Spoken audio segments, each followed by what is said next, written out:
It's finally the weekend here inside the GCU Arena in the heart of Phoenix as the Lopes are set to take on the number 8 UCLA. I am Dinah Johnson alongside Marley Thompson. And Marley, the Lopes are back on the court after a very eventful last week when they played the number 2 BYU and Ottawa. That is right, Diana. Unfortunately, the Lopes did fall to BYU. However, they did beat Ottawa later this week, beating them 3-1 with some great debuts by some young Lopes. The Lopes took down the Spirit with the help of outside hitter freshman Grayson Browning coming off the bench to lead the team with 8 kills in the match. He also recorded 1 ace, 1 dig, and 1 block against Ottawa. There are a lot of dynamic players on our team, and other people to look out for is Tanner Petrol, Caleb Blazer, Hugo Fisher, and Camden Gianni tonight. And real quick, before we hear the starting lineup, let's throw down to prayer and national anthem. Gentlemen, please remove your caps as we begin this evening's competition with the word of prayer. Tonight's prayer is led by Matt Tomovich, a GCU sophomore. Matt is a life leader in Willow Hall and a member of the Thundering Herd Pep Band. Please bow your heads with me. Dear Heavenly Father, I just want to thank you for the day. Thank you for the beautiful opportunity you've given us to all come here and enjoy this sport of volleyball. Please be with the athletes, the refs, coaches, fans, cheerleaders, band. Just help us just guide our mind and our heart that we may realize that it's you who's given us these gifts. We're here today. Just help us give those gifts right back to you for your glory. I pray over the athletes that they remain safe. Just keep your hands over them. In Jesus' name we pray. Amen. Thank you, Matt. Fans, please remain standing as we now honor America with a playing of the national anthem. The Star Spangled Banner will be performed this evening by our very own Thundering Herd Pep Band under the direction of the Professor, Dr. Paul Cook, and tonight his student associate, Augie Williams.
Thank you.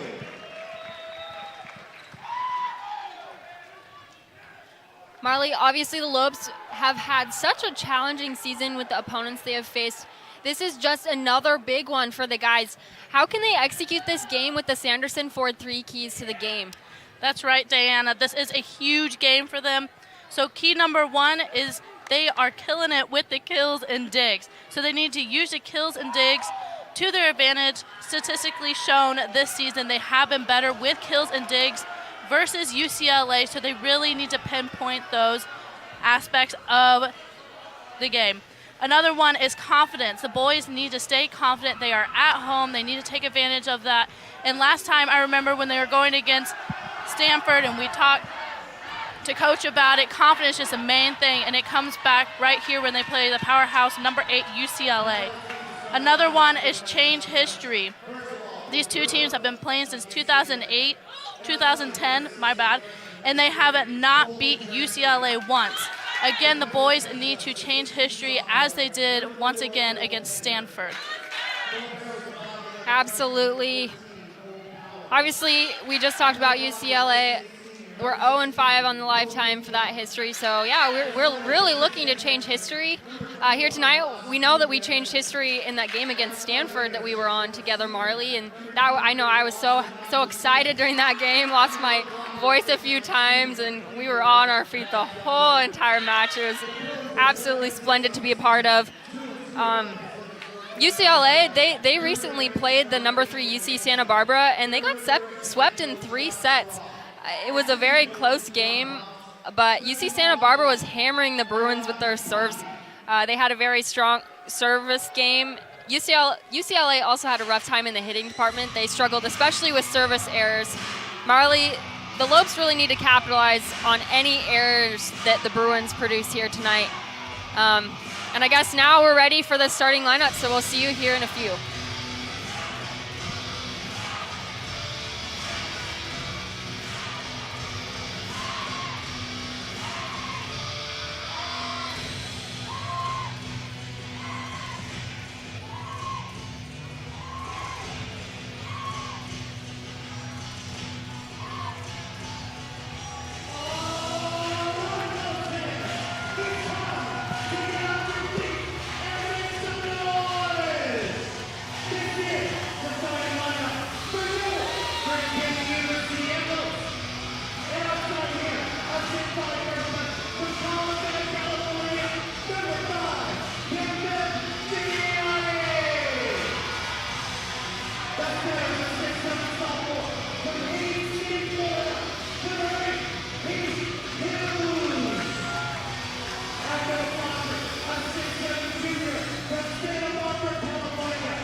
And Marley, we're getting set for that first serve. Really excited for this game, as we know that both teams are going to put maximum effort into this game. Cole Pender kicks off that serve, goes right up to Hugo Fisher. Really nice hit. Austin Matautia with the first point. And Austin Matautia is a senior from Hawaii. He has actually played 45 sets, has 80 kills, 194 total attack attempts, 39 digs, and 112 points for the season. So this is someone, again, that the Lopes need to look out for. And great effort out there on the court by UCLA. Cole Power with that great dig.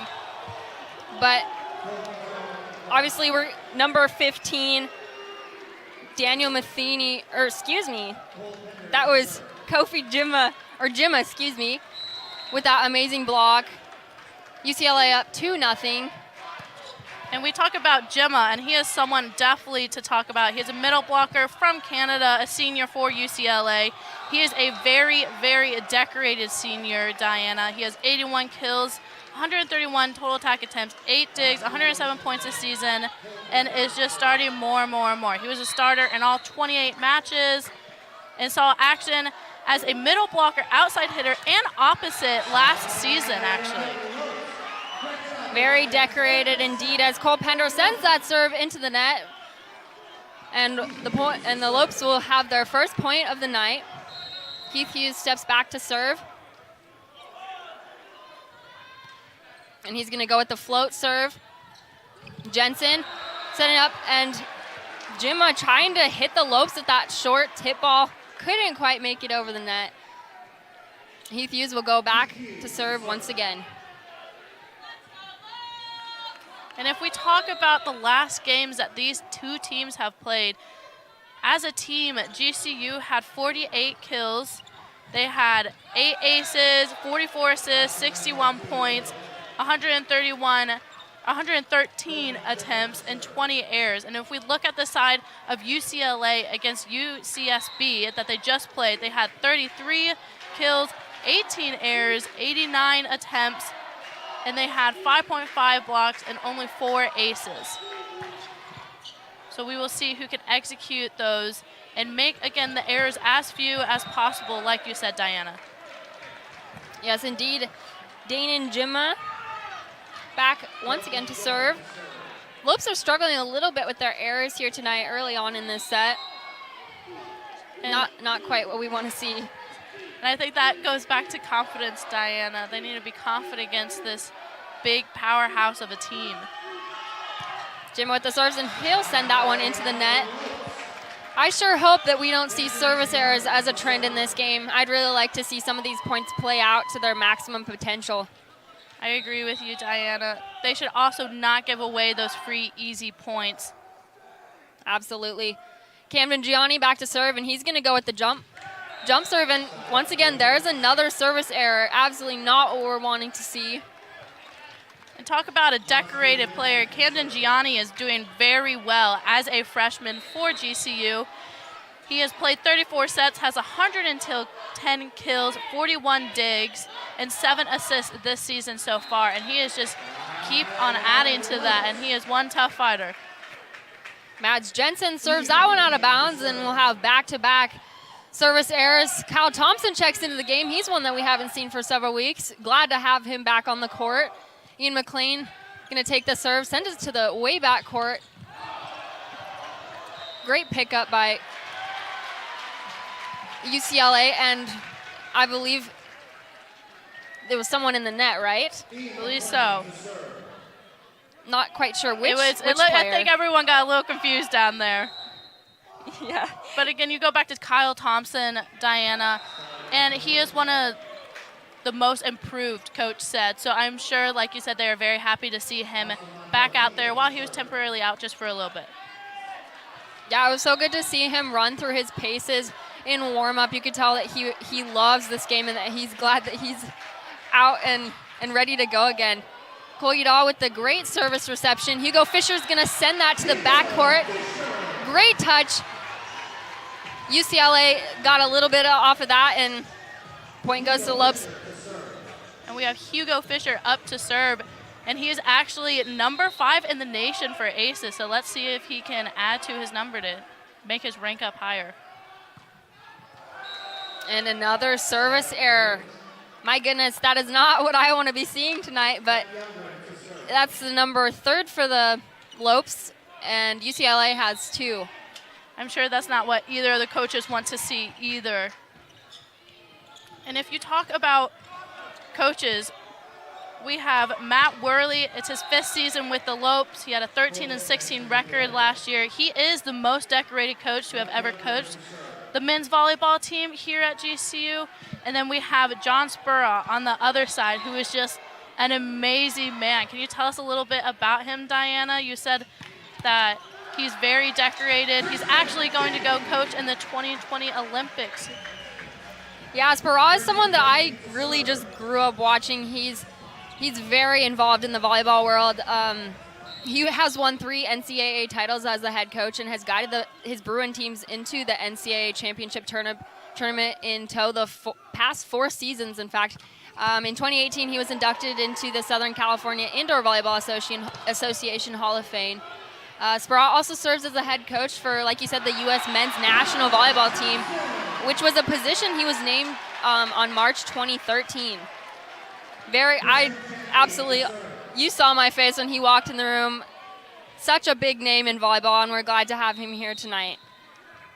Yes. Yes, I loved seeing your face and how excited you were. I've never heard of the guy before, but when you read about him, which I would encourage people to do, he is a very awesome decorated person.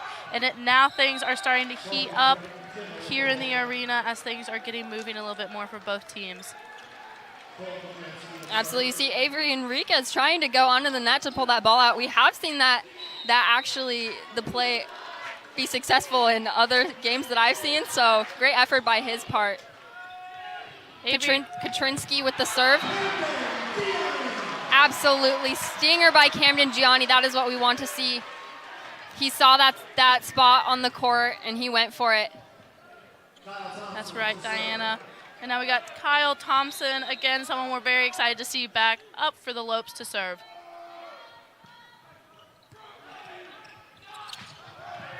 Jensen gonna go with the tip. Kyle Thompson not quite getting there in time. Very hard one to read.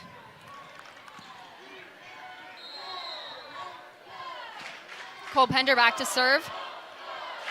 UCLA up 11-9, and there's once again another service error. That's the 3rd one for UCLA.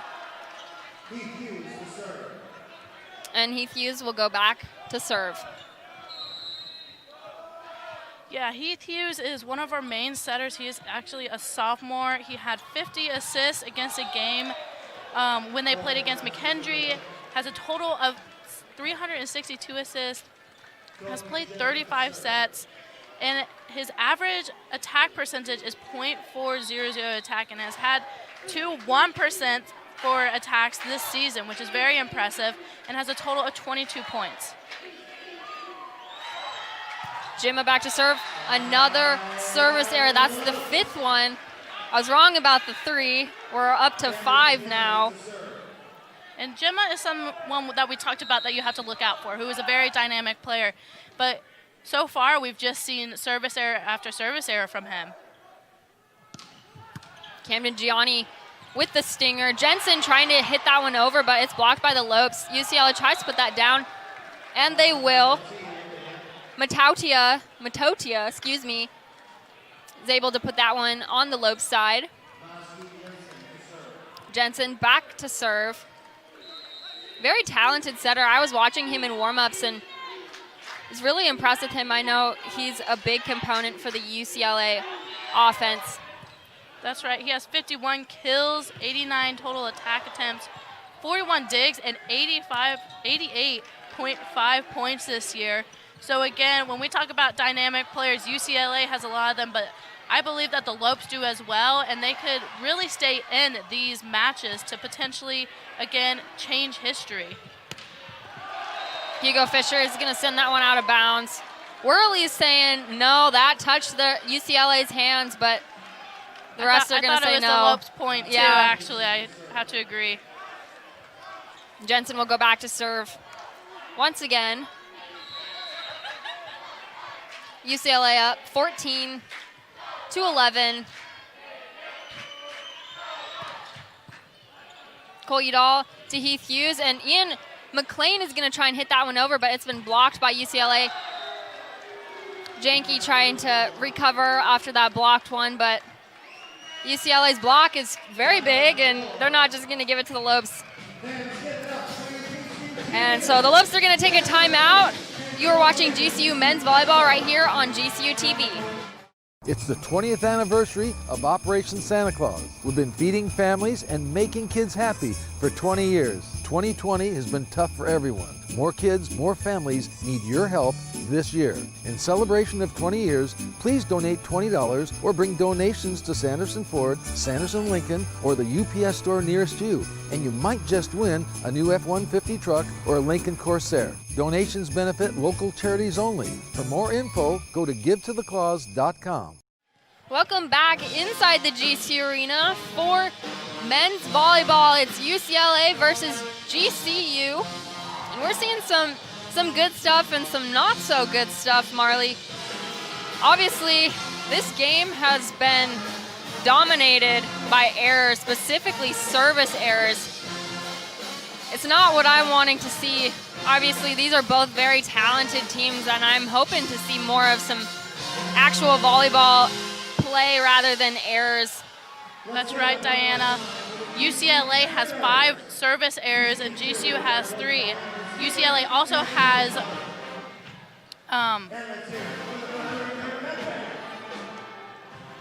sorry, pardon me. Going back to the errors, pardon me, I forgot. Sorry.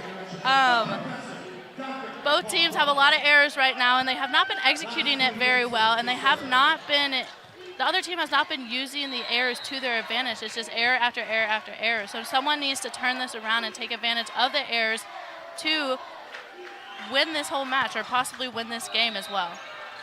Absolutely, someone needs to take the wheel, like you were saying, Marley. It's been a long week. It has.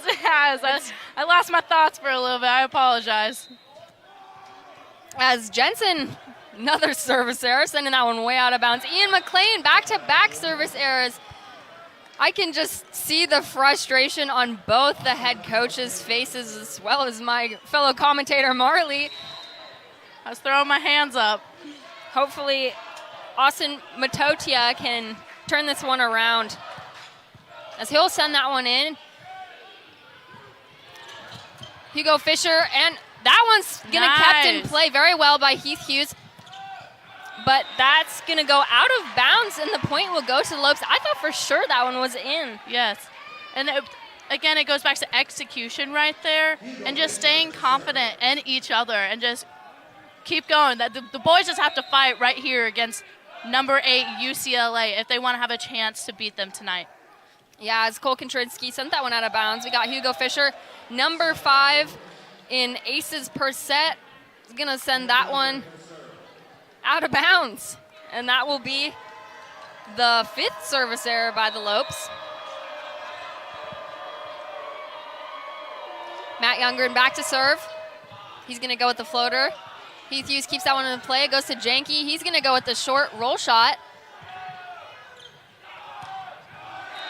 Kontrinsky gonna hit that one out of bounds. Oh, the ref called the touch off that one. Matt Worley's not happy about that. No. Matt Worley has been frustrated for a few calls already, and it's early in the game, Diana. Has even been over with one match.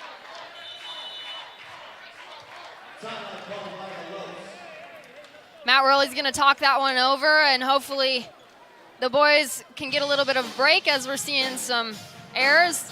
Both coaches got probably a lot to say to their boys. We're gonna go to a timeout break. You're watching GCU Men's Volleyball right here on GCU TV.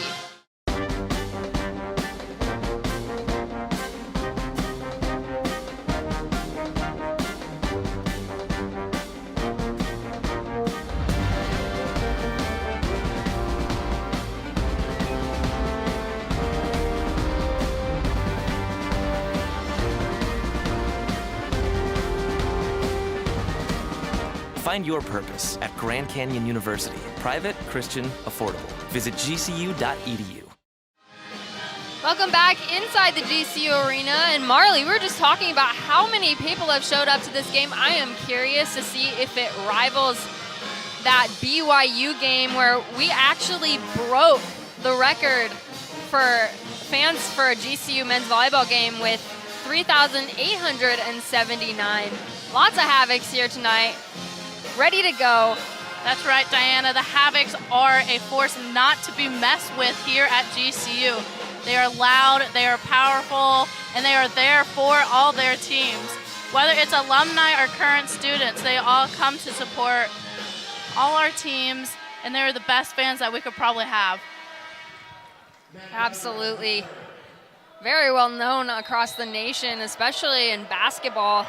And I'm kind of surprised that there are this many people, as there are 2 other games going on right now, baseball and softball, right here on the GCU campus. That's right, Diana. And if you look down, there was just another service error that took place. So let's see if Christian Janke can set this one over the net. He's number 4 in service aces per set, and he's going to get one more first service ace of the game. That is what we want to see. Maybe that's a turning point. Maybe it is. We need that turning point, Diana. We need the energy to come back. And Sparra is going to talk that one over with his team. So we're going to go ahead and go to another break. This is GCU men's volleyball right here on GCU TV. As a kid, I always dreamed of being a Division I athlete. GCU supported that dream, and they also allowed me to get an education. So when I came to GCU, I was able to transfer enough credits in to fast track my education. So I graduated in 3 years with a master's, and I did it debt-free because I had athletic and academic scholarships. I'm Mackenzie, and I earned my MBA from Grand Canyon University. There's thunder in all of us. Come find your purpose at Grand Canyon University. Welcome back inside the GCU Arena for men's volleyball. And Marley, could this be the turning point in the game? Diana, we were just talking during break, and I know we hope so, and I know the attendance here and the head coaches hope this can get back and forth and the guys can really show what they're made of. And right now, the Lopes are just down by 3 points, so they could still stay in this set. Absolutely, and that's what I love about volleyball. You can be down 7 points and still come back and win the set. That's right. All college sports are like that. That's what makes them so fun, is anything can happen. Absolutely, as Janke will go ahead and send a stinger over the net. And there's Gemma right there. Yes, Gemma on the net to knock it right down. Another force not to be reckoned with. Gemma was actually named Player of the Week by Mountain Pacific Sports Federation on Monday. So I guess it would still be considered this week that he was named that player. Yeah, absolutely. Big component of UCLA. Great dig by Austin Matotia. Don't see a lot of digs in men's volleyball, but that was an exceptional one by Austin. Jack Burton's going to check into the game to take the serve for the Lopes. He's got a very good serve. He's a really talented outside hitter. Actually, all the outside hitters, I believe, on the Lopes side are very talented, and the Lopes are lucky to have all of them, but he's going to send that one into the net. Very unfortunate, and he's going to check right back out for Kyle Thompson. Excuse me, and then Libero will go in. Yes, that's Cole, number 13 for the Lopes, in replacement of Jack Burton as UCLA serves. And that one makes it over. Janke, a little surprised they didn't call that one in the net. Camden Gianni takes that one down. Jensen sends the back serve. And Katrinsky, he puts that one down. We're seeing a lot of back sets happening. And we're talking about the blocking up front, Diana, and you can see it. That is what makes UCLA so powerful, is their blocking ability, as you could tell. Good effort by Ian McLean, trying to chase that one down. It's very back and forth seesaw sorts of game. We got some very unfortunate errors. We're going to keep talking about it until they fix it. Yes, we are. But they're starting to speed things up a little bit. The sets have been longer, not as many service errors. So let's hope UCLA and the Lopes can keep it that way. Absolutely. We're going to send you back into a break. You're watching men's volleyball right here on GCU TV.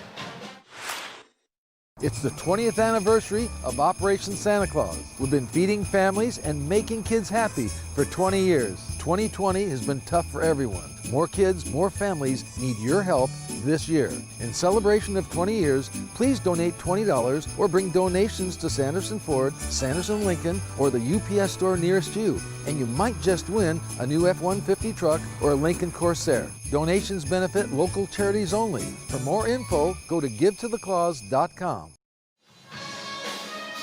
Welcome back inside the GCU Arena in the heart of Phoenix. Such a very interesting match. We've seen some really good key players on UCLA's side. We got Cole Katrinsky, who's been really hammering it on that right side offense. And of course, Jimma, another talented hitter. The Lopes are kind of struggling. We talked about it just a little bit. They're struggling to get around UCLA's block. They're really closing up gaps, and it's hard for the guys to see what areas of the court are also open, as well as where there's no guys' hands. You can tell that they're struggling with that a little bit, and I have no doubt that Worley is probably emphasizing communication between the guys. Heath Hughes is going to take that hit. He's able to get it over the net. Jensen's going to go with the hit, and that's going to go in the court. The Lopes are fired up. The Havocs are excited about that. Yeah, again, the Havocs are fired up about everything. I think everyone was excited to see something other than a service error like we have talked, and it looks like things are getting really interesting as that is a Lopes point. Once again, good effort by Matotia, however, on the UCLA side.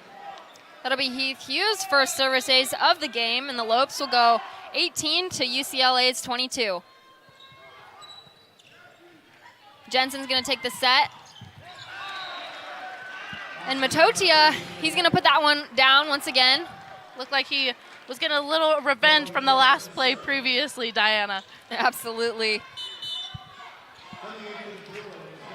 Number 9, Brandon Rattray is going to check in for Jimma. He's going to take that serve, and we're 2 points away from the end of the match. Can GCU catch up? I guess we'll find out. Yes, we will. Brandon Rattray is going to send that one out of bounds. That's exactly what the Lopes needed. Camden Gianni is going to step back to the service line, and he can have very good service nights. It's definitely a high-pressure night, especially being this close to the end of the match, and he does well under pressure. Yes, he does, and we've heard that many times from people that he is just not a force to be reckoned with, even though UCLA does take that point, and we have one more point till point match. Match point, sorry, pardon me. Jensen, that was an exceptional hit by him, really exclamation point to that rally. He's going to step back, take the top serve, Heath Hughes, to Hugo Fisher. He really looked, he wanted to make sure that ball went in the right area of the court where it was difficult for UCLA to return, and it worked. Point goes to Lopes, and it's going to be 20-24. And this is when the Lopes really need to step it up. They should try to step it up earlier, but they realize how crucial it is. And again, like we said, anything can happen in sports, or in college sports right here. So they could easily get those 4 points.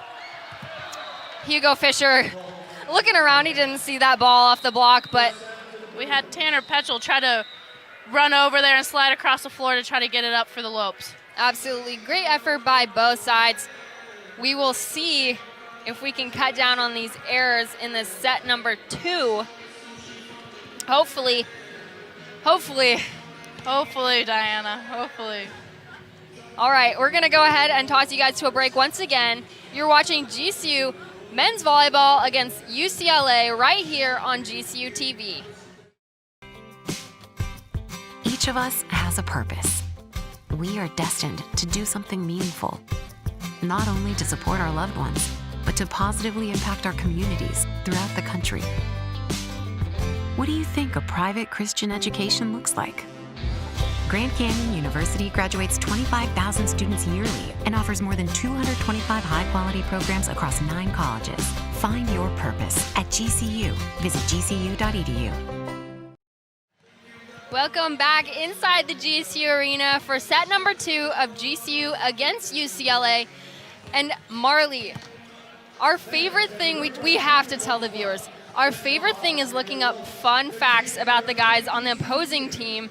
And I'm just going to run through some funny ones that we found. We got some good ones. Maybe you have some extra ones. But Cole Katrinsky a lot of the guys we see actually on most of the teams we play, their dads are very, very exceptional human beings. They are. I was amazed by it. I was going to call my dad and see what's going on, but Okay, so Cole Katrinsky's dad also excelled in the sport of volleyball, as he was a member of the Canadian national team that helped Canada have its best finish of 4th place in the 1984 Olympic Games. Dane and Gemma, I was shocked. I was blown away when I saw this fun fact about him. He produces hip-hop music. He does, yes, I saw that. And he has produced some of Toronto's biggest non-mainstream musicians. Look him up. Fun fact about him. Jam to his music.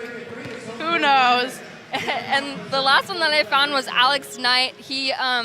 His greatest athletic thrill is pitching and winning the U.S. World Championship at the Pony World Series for baseball. I have never heard of that, but it's a very big accomplishment on the world stage. And it's very interesting to read as well, which is super fun about our job, is to read all these fun facts about all the players. Another one is when we were looking at people that they admired, majority of them said Kobe Bryant. They said Kobe Bryant is someone that they look up to and would just like to be able to be a person like him and play to the ability that he played to as well. Yes, he was such a great athlete that impacted so many young athletes, and I believe that he will continue to impact athletes through his legacy for many years to come. That's right, Diana. I told people, whether you liked basketball or not, you knew who Kobe Bryant was. So it's super cool to see that this UCLA team looks up to him so much. Absolutely. As we're going to kick off this second set, and we were talking about how both teams need to forget about that last set as far as errors go and just look forward to their new goals in the second set. So we got Christian Janke for the Lopes. A powerful, powerful man right here, Diana. As you see his wonderful top serve, Gemma is going to send that one down the line, and it is going to go inside the court. First point goes to UCLA. And I thought that one was out, Diana. I thought it was going to go to the side to the Lopes, but it looks like everyone was looking to see what he was going to call down there, too. Absolutely. Cole Katrinsky, one of those guys with a fun fact about his dad. Matotia, great effort during this whole time they have played. Absolutely. All the Lopes on their feet. As that first point, or the Lopes will actually score their first point. They will sit down so now they can sit down. Kyle Thompson back to serve. We've seen him take a little bit off his serve. We see more of a floater out of him in contrast to his top serve. And that one's going to go in the court. Kyle Thompson debating. He knew that one was very debatable about whether it'd be on the line or not. You could see him very upset about that one. Looked like he was doing some limbo. Looks like me when I see a volleyball come towards my face. I scoot way out of the way, Diana, let me tell you. Cole Pender back to serve. Christian Janke, a little bit of a, not exactly what he wants out of that reception. And the boys are looking a little off tonight, like we talked about, but they did not look off right there on that block against UCLA, getting the point. Now it is tied just 2-2, but hopefully that is the little boost of energy that they need. Absolutely. Blocks can be such turning points in games. That's what I love about them. The boys get pumped over them, so whatever it takes.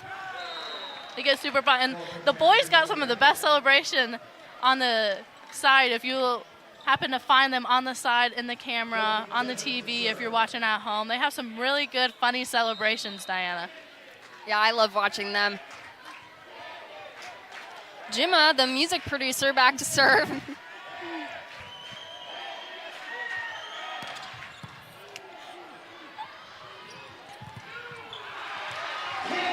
Camden Gianni is going to go ahead and send that one down.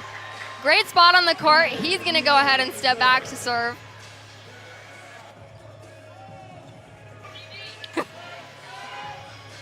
All hands are up here with the Lopes up.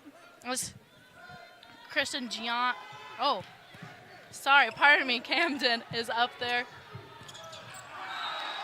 Matosia did not quite make it in there, and it will be at the Lopes point. And we got Gianni up for the Lopes once again.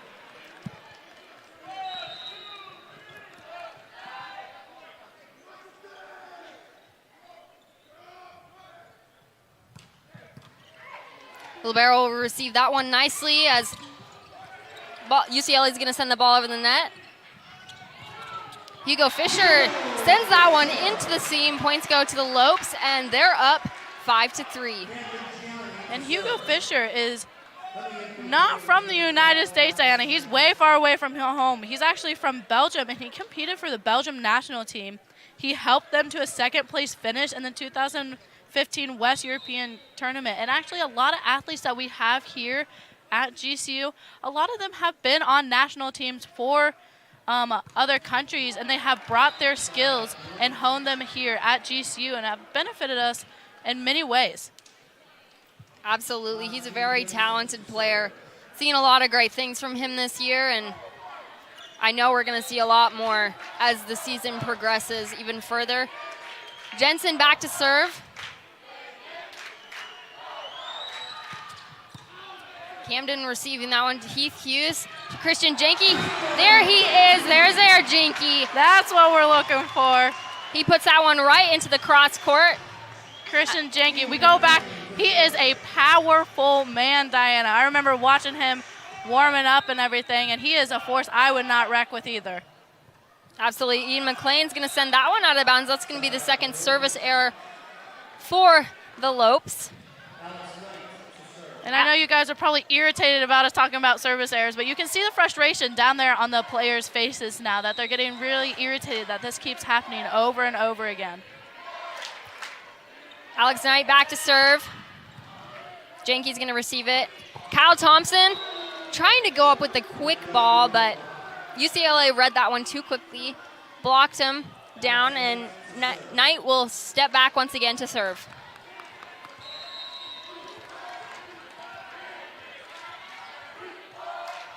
And Alex Knight, who is serving, is actually just a freshman, but he has played a lot. He's played 35 sets this year. He has 88 kills. He has 11 assists, has 102.5 points, and 38 digs as a freshman for UCLA.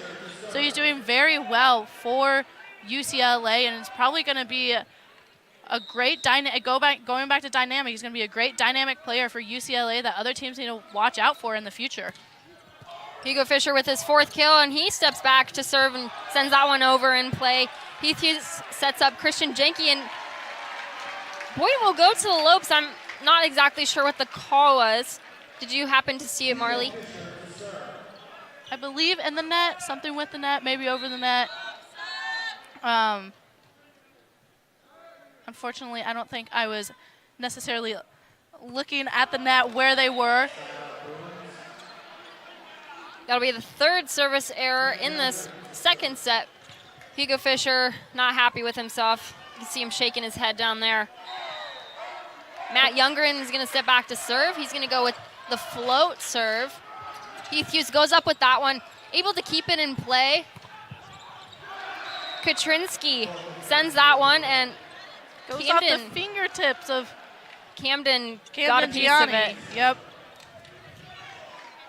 Youngren back again to serve. Still tied, going back and forth right now, Diana. This is more of the game that I was hoping to see.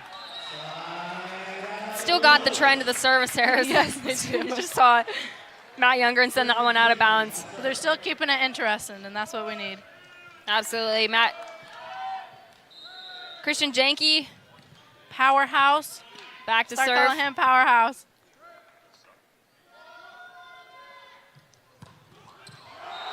And that was an exceptional serve. I almost held my breath. I held my breath that whole time. Yes. And that is why he's ranked number 4 in the nation for aces. I have no doubt that statistic, he might move up in that ranking after this game, as I believe that's his second service ace in this UCLA game. And there we go. Back-to-back service aces by Christian Jenke. And you can see how excited everyone is and all the hugs they're getting. And we're going to have a timeout here for the Lopes as they are getting that energy back. So we're going to take a timeout real quick. You're watching men's volleyball on GCU TV. Time. Never enough hours in the day, not enough days in the week. But you always make time for work, for play, for creating a brighter future. GCU's Colangelo College of Business puts you first, so you can earn your MBA degree online on your time. To advance your career in business, it takes support from those around you. There's never been a better time to become tomorrow's leader than now. Find your purpose at GCU. Visit gcu.edu/MBA. Welcome back inside the GCU Arena as we're seeing a little bit of a momentum shift with the Lopes. Exactly what we're wanting to see. We are seeing some great volleyball, absolutely stunning kills, some exceptional service aces. Good stuff. Yeah, that's right, Diana. The game is starting to pick up here in the second set, which again goes back to what you want. As the teams are still gathered right now, UCLA sitting there talking about a game plan on how to execute this better, as the Lopes are just building up that energy. And we know from the game against Stanford, once they build up that energy and that confidence and momentum, they are not a force to be reckoned with at all, Diana. Absolutely, and great job by setter Heath Hughes. You can see he's working really hard tonight. He's a Florida native. He played for our Orlando Gold and MVP Academy.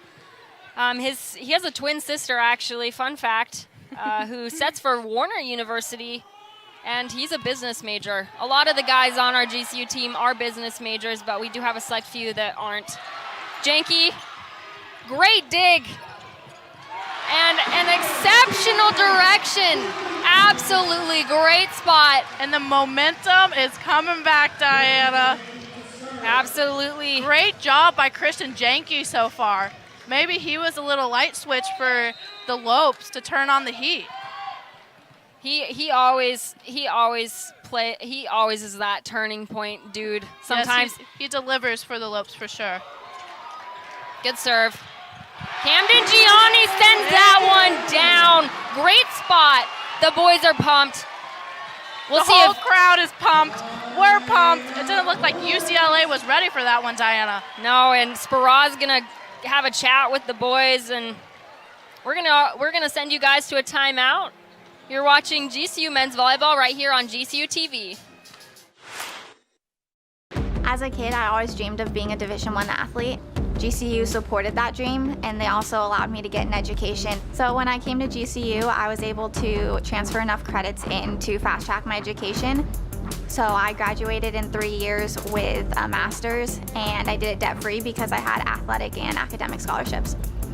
I'm Mackenzie, and I earned my MBA from Grand Canyon University.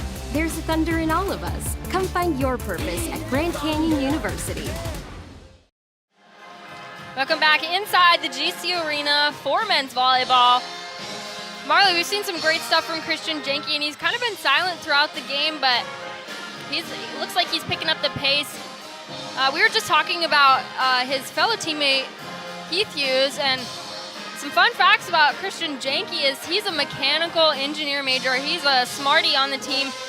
He was named to the Mountain Pacific All-Freshman team. He played the second most sets in the nation in 2019 with 112. He also considered CSUN, USC, Lewis, and UCSD. It's very high recruited, high demand athlete coming out of high school. And we've talked about it already, but he ranks number 4 in aces per set. We'll see if he can get another ace here in a second. Yeah, I bet GCU is very thankful that he chose us. He's a great player, like you said, Diana, listing off all those things. As it goes to show right there. And the point goes to the Lopes as they communicated very well. Going back to communication, they were talking on that bench, so something changed right there, Diana. Absolutely, and that will be the hat trick of service aces for Janke here tonight. And great communication. Absolutely much better than that BYU game, as we saw that in that disappointing third set. The ball dropped between two of the Lopes, but And again, goes back to communication. There was no communication, obviously, there. So I'm sure Matt Worley has had some talks with the boys on how to communicate, because communication is everything in this sport. Absolutely. The guy's a little upset about that serve, as the line judge called that one out of bounds. It's highly difficult. Kind of wish we had instant replay inside this gym. Maybe in a couple years we'll have it. I know it'll slowly alleviate working a up. lot And Kyle Thompson is back, baby. Absolutely, and he is pumped about that one. You can tell he's so passionate about the game of volleyball, and he just loves being out on the court. Yeah, it was really hard for him for a little bit not being there, but now he's proven himself and showing that he deserves to be back out there on the court. Absolutely, he's going to serve that one out of bounds. I believe we're just going to continue to see these service errors. I believe so, yes. As long as they make up for it. Absolutely, find the silver lining in any of the plays. We're still seeing some good stuff. Camden Gianni with the tip. Beautiful tip by Camden Gianni, very smart. He saw that he had some massive blocks. Send that one right over so that he can retrieve a point for the Lopes. Great work right there. Great execution, like you said, Diana. UCLA looked a little confused. Heath Hughes sends that one over, and nice block, and they keep it up.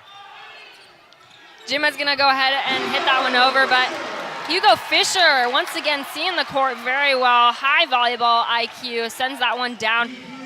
I believe that is his 5th kill of the night.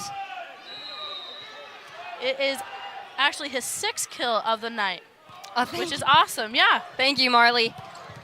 We have stats this time. Last time we were commentated together for the Stanford team. We had no stats to give you guys, but we have stats tonight, which is awesome. Yes, makes our jobs a whole lot less stressful, and can't ignore that kill by Cole Katrinsky. Very good placement.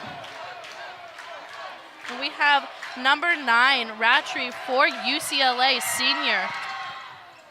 He's going to send that one over. Heath Hughes up to Ian McLean.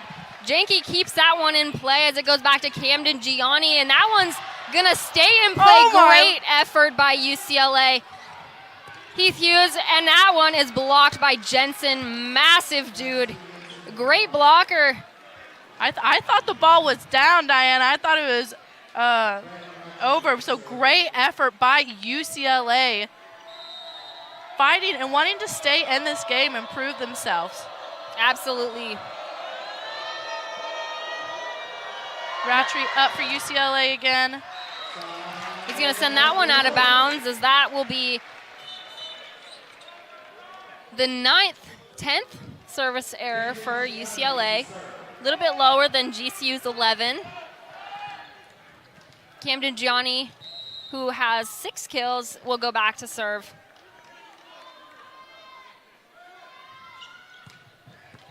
And he's going to get a service ace here tonight. That'll be his first one. Ace after ace after ace. That's a way that they're taking advantage of those errors when UCLA does make them and when they do get the ball back. Absolutely. And there will be back-to-back service aces. I suspect maybe a timeout here in a few. And we talked about Camden Gianni and Kristen Janke last time, how they kind of seem like a little dynamic duo when they're together. I get them confused sometimes, Diana. They look a little similar down there out on the court. Absolutely. Well, they are roommates. They are. There you go. Fun fact, they are roommates. Very talented outside hitters. Very fun to watch. Jensen's going to step back to serve, and Lopes are up 20-13. It's very different set in contrast to set number 1. Yes, they're keeping the energy very high, that's for sure. And they keep it alive. Oh, and it goes back to that communication, looking a little confused down there what was going on. Yes, but Janke was able to keep that one up. I thought for sure maybe the rest would call a carry on that, but they didn't. I think it surprised the guys a little bit. Jensen once again stepping back to serve. Janke with the overpass. UCLA makes easy of it, and they're going to go with a tip. Hugo Fisher is going to send that one into the back corner. And we got a save by number 4. Great job. Heath Hughes to Ian McLean. Great job out of UCLA defense. The Bruins are doing an exceptional job keeping up with the Lopes offense. Camden Gianni with that statement. Absolutely beautiful back row attack. Huge statement right there, Diana. I kind of forgot about him for a little bit. He came out of nowhere and just knocked it down for the Lopes. He was just getting sick of this back and forth action and just wanted to shut it down. Wanted to shut it down. But UCLA, like you said, what great defensive execution right there, just going for everything, showing the true fight in the Bruins. Jack Burton's going to step back to serve. He's going to go with the jump top spin, and he will serve that one out of bounds. Not what we want to see in these final points of this second set. Hawaiian native Austin Matotia will step back to serve. And a fun fact about Matotia, his favorite famous athletes include Serena Williams, Conor McGregor, and Simone Biles, which is very awesome. I love that. Yeah, it's some very different from his fellow teammates who named a lot of basketball players. We see a gymnast, a tennis player, a boxer. Very different. Heath Hughes back to serve, and he'll send that one out of bounds. It's very up and down, kind of hills and valleys with the service part of the game. Matt Youngren steps back to serve. He's going to go with the floater. Janke makes easy work of it, but he's going to be blocked by Jensen, and that's going to go out of bounds, and the point will go to the Lopes. Good job for the Lopes, reading that really well and knowing that it was going to go out of bounds. As we got Powerhouse coming up right here for the Lopes.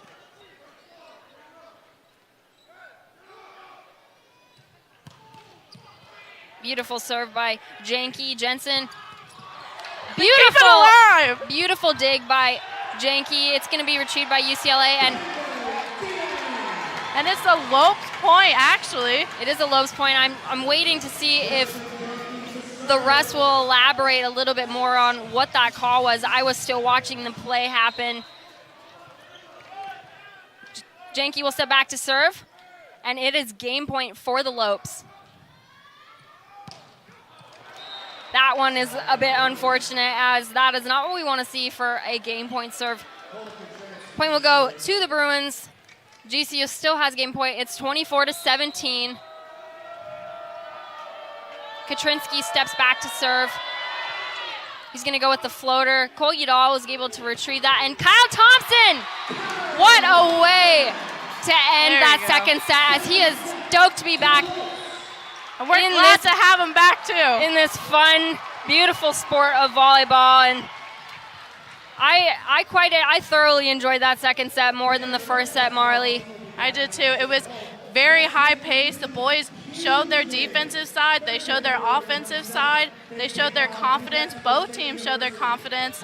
And again, we got some players on the Lopes that you might forget about, but they come out there and just shut it down once again. But we had to highlight UCLA for the effort that they're putting in as we go into this third set. Absolutely. We're going to go ahead and toss you guys to a break. This is men's volleyball. It's UCLA versus GCU right here on GCU TV. Each of us has a purpose. We are destined to do something meaningful, not only to support our loved ones, but to positively impact our communities throughout the country.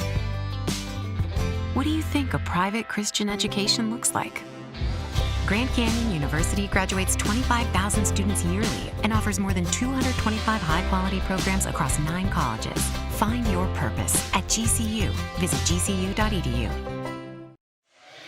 Welcome back inside the GCU arena, as it appears that the game is picking up in contrast to that first set that we saw.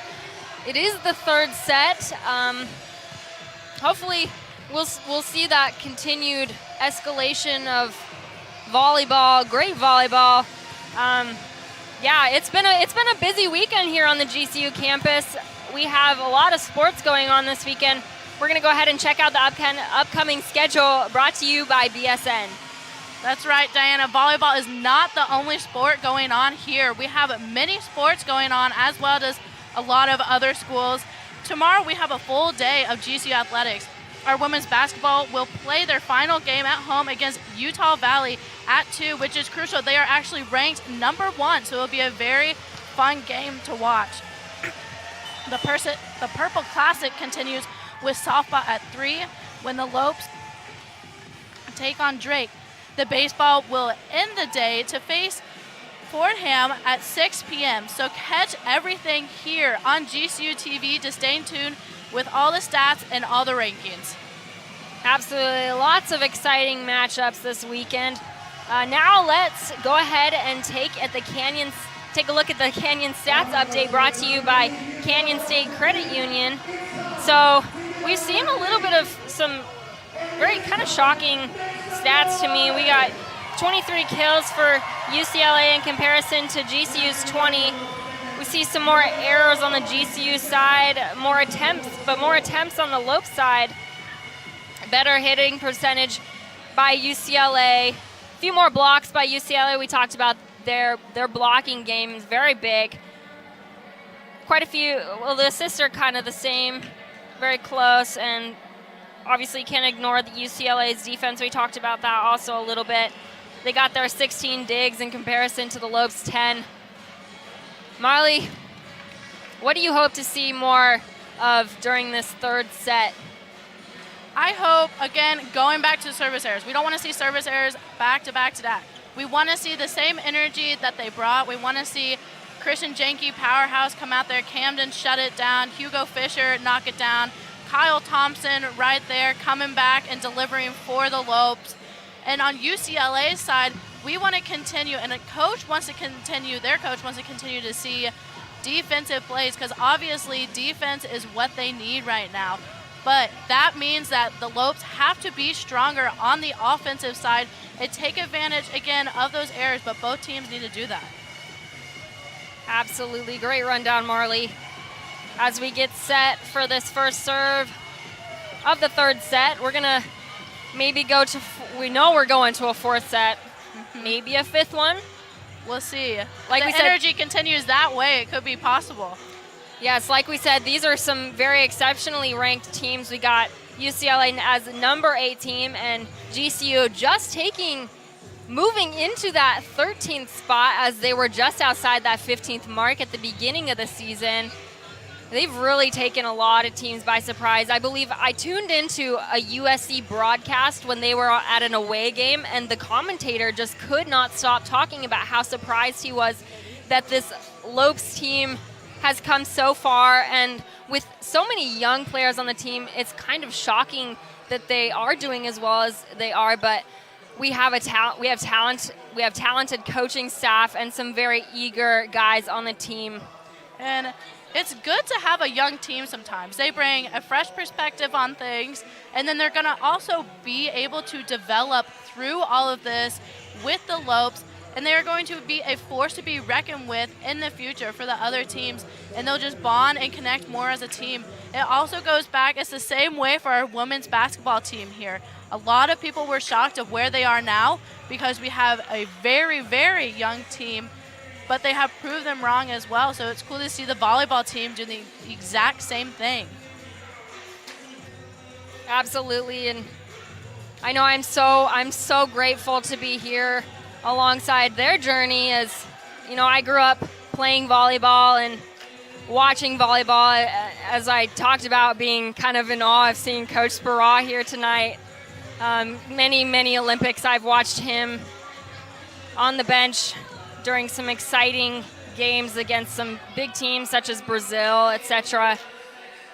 Yes, I personally have never played volleyball, but this has been the funnest thing for me to commentate. And I tell people, come sit and watch a men's volleyball game. It's fun. It will get your blood going. You'll be standing the whole time. And you'll get into it just as much as everyone at home watching might get into it, and just as everyone here who's actually in the arena gets into it. So it's a very fun sport, Diana.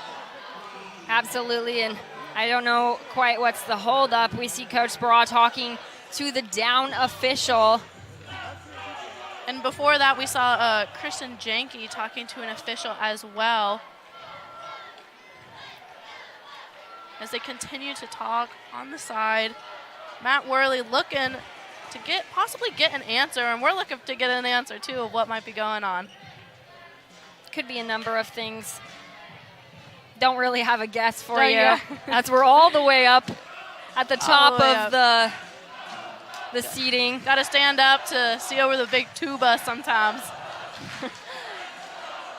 As all the Havocs are getting increasingly louder, I'm actually very shocked at how many fans are in attendance here tonight, as we do have some very good, exciting sports going on. Softball, baseball is a favorite, especially as they took down Oregon, the Ducks, this past Tuesday in a very exciting. Took down Oklahoma State too in their first, showcase. Absolutely. That Oregon State game did go to 12 innings. Very fun to watch. I know we were watching stay the whole time. That's for sure, Diana. We were watching it in the office as we were game prepping for this game. Yeah, we watched the last play. I believe, was it a walk-off? I believe it might have been a walk-off. I believe the pitcher had a missed pitch. Yes. And we were banging the tables and getting excited while we were game prepping actually for this game, when we were watching the baseball boys take down Oregon. Love to see that. Always love to see our Lopes succeed. Yeah. Still don't know exactly what is going down between the two coaches and the down official. Could be a rotation issue. It could be, I don't know, Marley.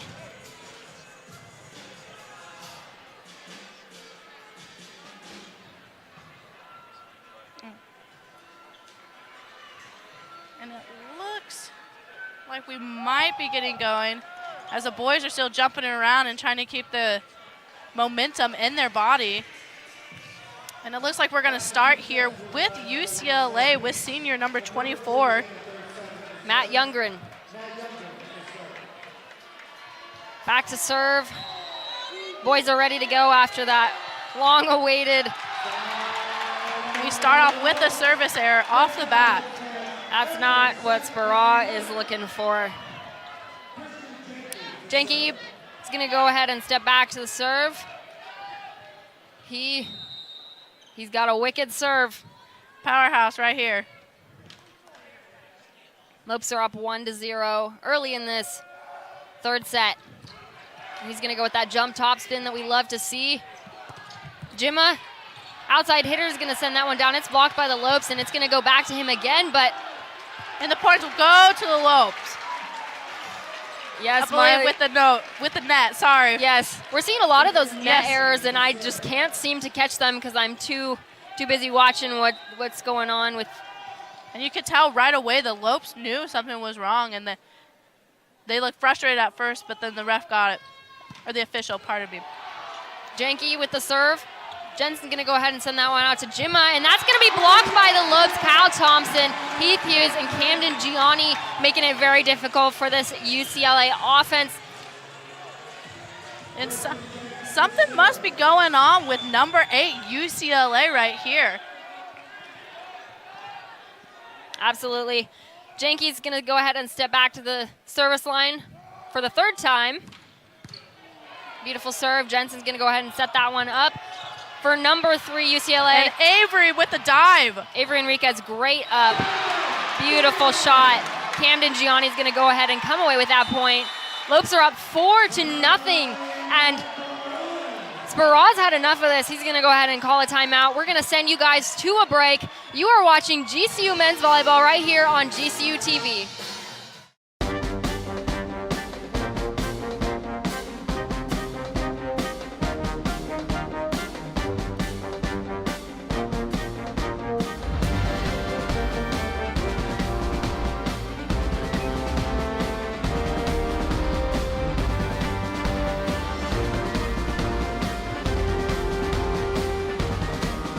Find your purpose at Grand Canyon University. Private, Christian, affordable. Visit gcu.edu. Welcome back inside the GCU Arena in this exciting, well, I guess for if you're a Lopes fan, third set of this UCLA game. And something, we were just talking about it, Marley, something seems to be off with this UCLA team as they're struggling in some areas that we've seen them excel throughout the year. That's right, Diana. We were talking about that exactly because, you know, our boys have probably been preparing so much. We've been preparing because UCLA is ranked number 8. And for them to have so many errors right here, and you can tell that Sparrow, their coach, is frustrated, is shocking to us. As we have Christian Jenke, powerhouse, coming up for the Lopes.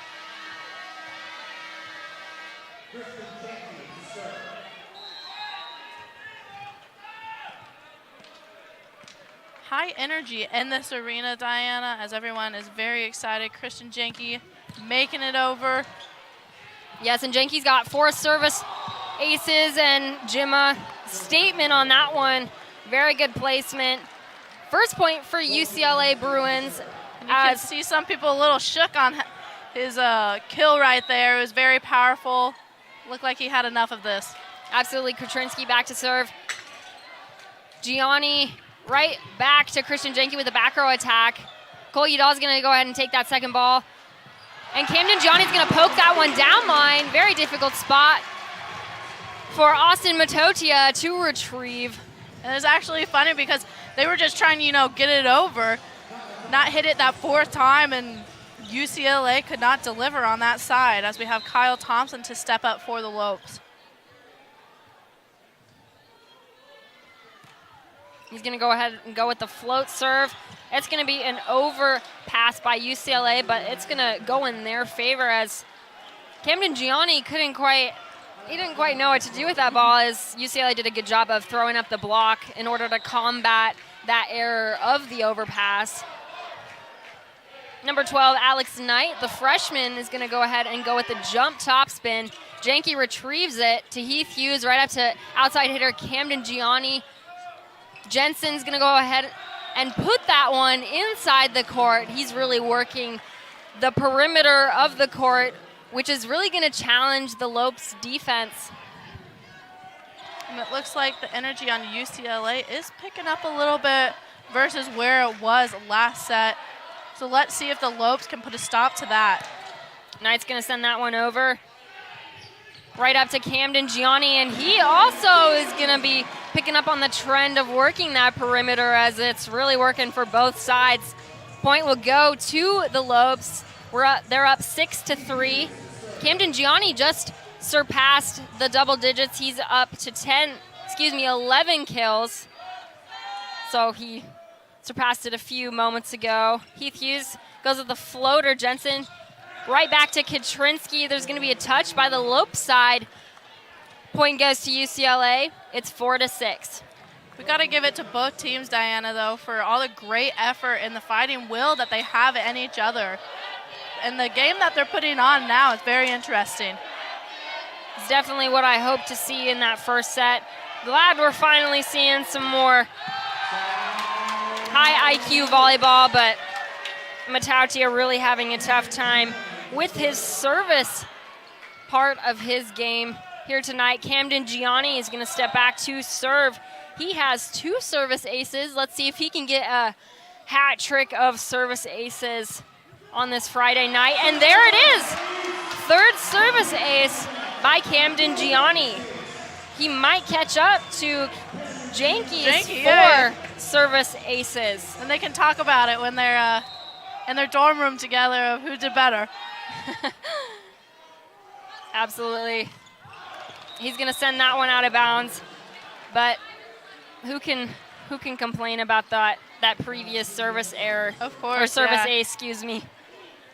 Yeah, like we said, both boys are just phenomenal people to watch. They're so fun, they're so energetic, and they have that will that they want to be out there. And I'm sure that's what Worley likes, or any coach, is guys who actually give their whole heart and deliver and want to be there for their team. Absolutely is. Kyle Thompson's going to check back into the game. You can see the skip in his step.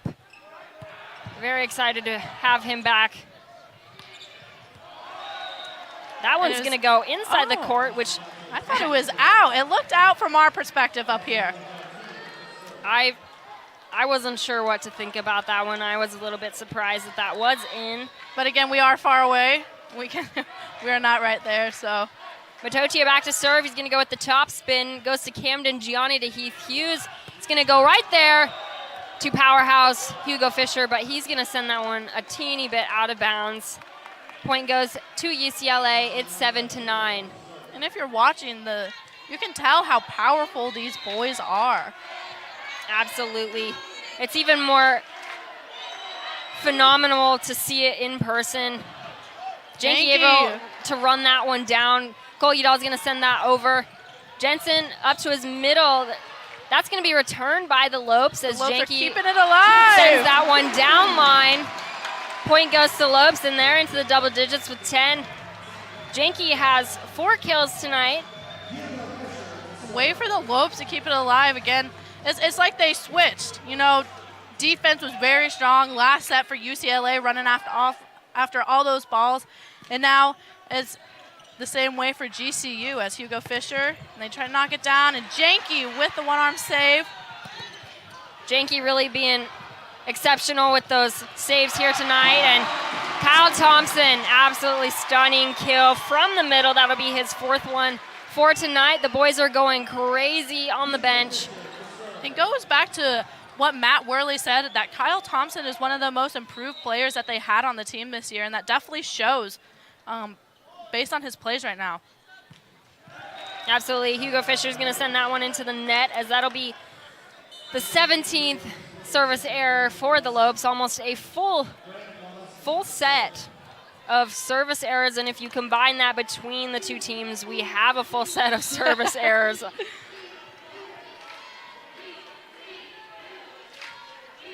Alex Knight back to serve. Or no, excuse me, that was Grant Molesky.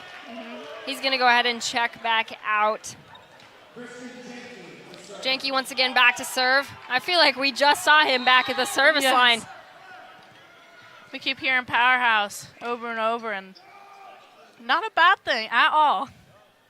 That just means that these rotations are going quick, which both teams are matched pretty evenly, but it doesn't reflect it in the score as the Lopes go up 13-8.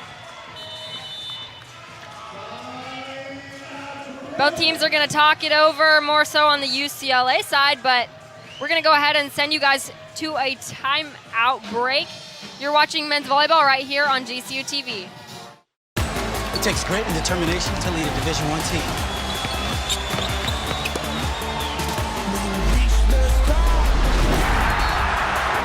But for some of us, it just comes naturally.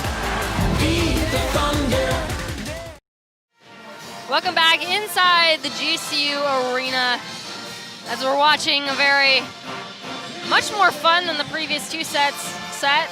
We're in the 3rd set. That's and right, Diana.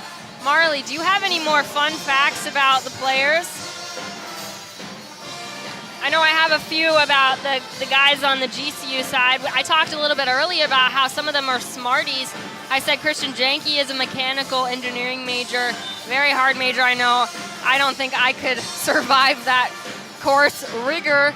Oh no, we joke about it all the time, hearing all these people with those huge majors and getting a communications major compared to mechanical engineer. My roommate's a pre-med, and it's just crazy. Absolutely. David Keichel has a computer science major, and Kyle Thompson, someone we're excited to see back in the game. He is a bio major, and I believe he wants to be a PA. I read that somewhere. Very big dreams for him. Christian Janky with the serve. Oh. And Jim is going to send that one down. Janky diving out for that one as we see the humor of Avery Enriquez. We talked earlier about how we love seeing. We love him. We want to be his best friend. Yes.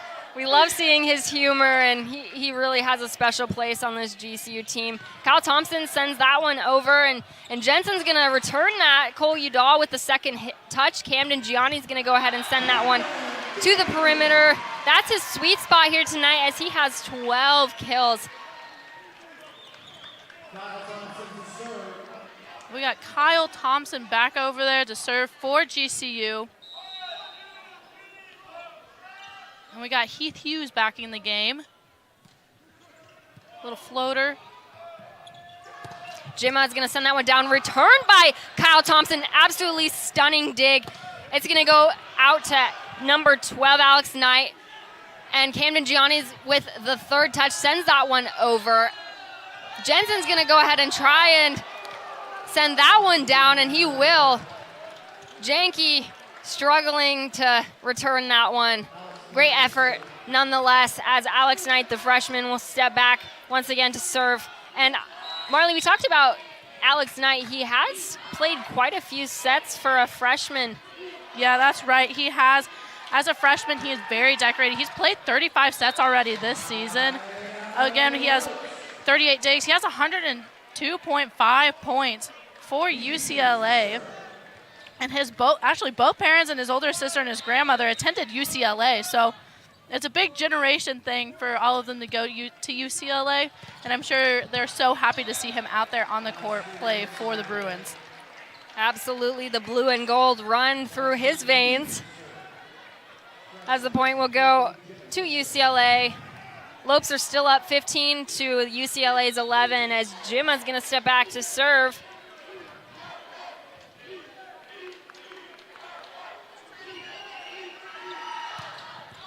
Janke's going to shank that one, unfortunately. That'll be Jimma's first service ace of the game, and I know we've seen quite a few errors out of him. That's a great turnaround point for UCLA. That's right. I know we were really looking forward to see what Jimma has and all the potential and the great energy that he has.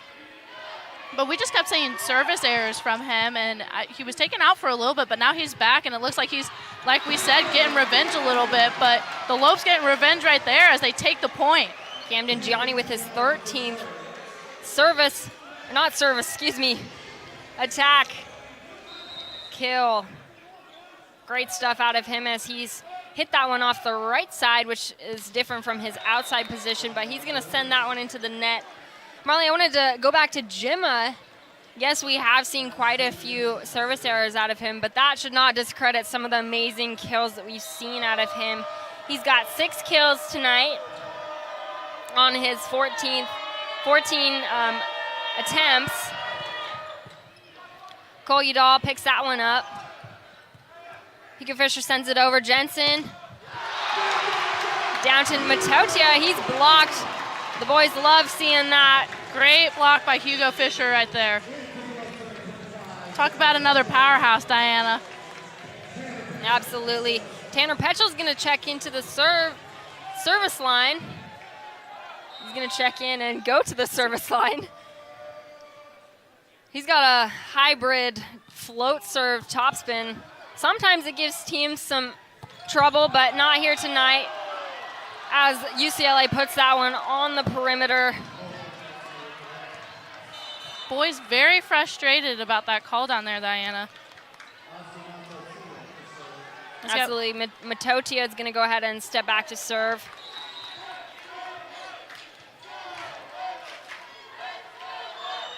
He's going to go with the jump topspin. Cole Udall, perfect pass up to Heath Hughes. Hugo Fisher tries to send a tip over, being a little bit smart, trying to catch UCLA by surprise. But UCLA read that one and sent it right back down. And now it's just a 2-point game. This is the back and forth that we were talking about, the energy that the both teams needed to find. I just wanted to see what both teams can do because I know they're very exceptional teams. And they keep it alive. It bounces off Kyle Thompson's face, and Hugo Fisher gets it up. Great play. Cole Coturnsey sends that one down. Hugo Fisher. And the Lopes point right there, Diana. He'll send that one down. Great play by Kyle Thompson's face. Kyle Thompson's face. as he takes that second ball and keeps it in Hey, play. the Lopes got the point, you know. We see that at least once every season. Yes. It always cracks me up.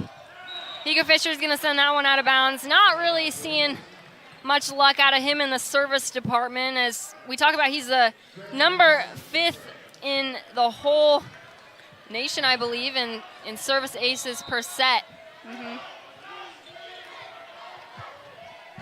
We will have number 10, Grant Molesky, for the serve, and a service error, and the point will go towards the Lope. That will be their 17th service error of the night. And once again, we see Janke back to serve again. Fast-paced game right here. Some great volleyball. I love this back and forth action. There's nothing like an exciting volleyball game for a Friday night. Matotia, or no, excuse me, Jimma. Sometimes Jimma the delivering players, right there. Sometimes the players' faces from all the way up here can kind of look the same, but that was definitely Jimma with that exceptional. I think he heard me talk about him earlier, and he's a little mad. Yes. Yes, Marley. A little mad. Heath Hughes to Camden Gianni. He's going to send that one, but the libero for UCLA is going to pick that one up. Cole Katrinsky is going to come away with his kill. That's his 11th for tonight. He's into the double digits. And he's going to go ahead and step back to serve. And we got Cole Katrinsky. He's actually a freshman from Canada, serving for UCLA. Nice little floater. Kyle Thompson having a little bit of some timing issues between setter Heath Hughes. It happens. The depth perception was just not there on that one. As the Lopes, as there will be a timeout on the court. You're watching men's volleyball here on GCU TV. We will be right back. It's the 20th anniversary of Operation Santa Claus. We've been feeding families and making kids happy for 20 years. 2020 has been tough for everyone. More kids, more families need your help this year. In celebration of 20 years, please donate $20 or bring donations to Sanderson Ford, Sanderson Lincoln, or the UPS store nearest you. And you might just win a new F-150 truck or a Lincoln Corsair. Donations benefit local charities only. For more info, go to givetotheclaus.com. Welcome back inside the GCU arena, and let's go ahead and talk about Camden Gianni. He's someone we like to talk about a lot, but we're going to continue with this trend of fun facts about the guys because, I mean, why not? They deserve to know a little bit more about them outside volleyball, as they are some very exceptional human beings. Camden Gianni, he's a business major, which we see a lot of the guys on the team are business majors.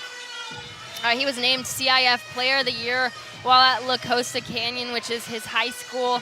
He landed in Volleymag's Fab 50. Very exciting accomplishment for any volleyball player. He played football in high school, so he was a multi-sport athlete. He considered UCLA, ironically. He also considered Concordia, Irvine, CSUN, Lewis, and Pepperdine, which we will see the Lopes take on Pepperdine on Sunday. So he's seeing his potential recruits here today, as he's going to send that one into the cross court. He's going to come away with the kill. And it looks like Alex Knight could not get there to set the ball up again for UCLA. And as we were talking about fun facts, I was looking at a few things, and you've heard us mention Kyle Thompson a lot. And one cool thing is Kyle Thompson touches 12 feet on his approach jump. And I watch these boys warm up with their jumps and everything, and it just impresses me every time, Diana. So that's crazy. Absolutely. There's Jimma. Jimma coming back. Very athletic outside hitter. Coming away with that cross-court shot. We've seen him hit that spot quite a few times here tonight. That's right, Diana. I think the Lopes definitely need to watch out for when he transfers over there and communicate on what might go down with him. Alex Knight back to serve. Gonna go to Janke, beautiful pass. Up to Ian McLean. He came out of nowhere. Great job by him. I know he has been such a pivotal player in previous games. Yeah, the Stanford game for sure. He was actually the player of the game. We named him player of the game. He was one of those silent but deadly people just coming in there and delivering for the Lopes when needed. Love to see that from the Santa Barbara native, as that one's going to go off Camden Gianni and out of bounds.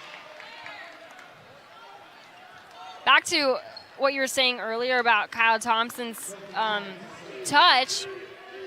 He actually started playing volleyball when he was a junior, which in high school?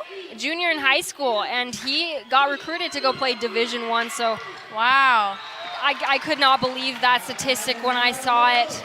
Shows the athletic ability in him for sure. Absolutely. I'm kind of curious. I don't know if he played any other sports in high school, but I know he did fall in love with it quite fast, and his volleyball career really took off. He played, I believe, for the same club in Florida as fellow teammate Heath Hughes. That's going to go off janky and right into on the Lope side, as we're all knotted up at 22.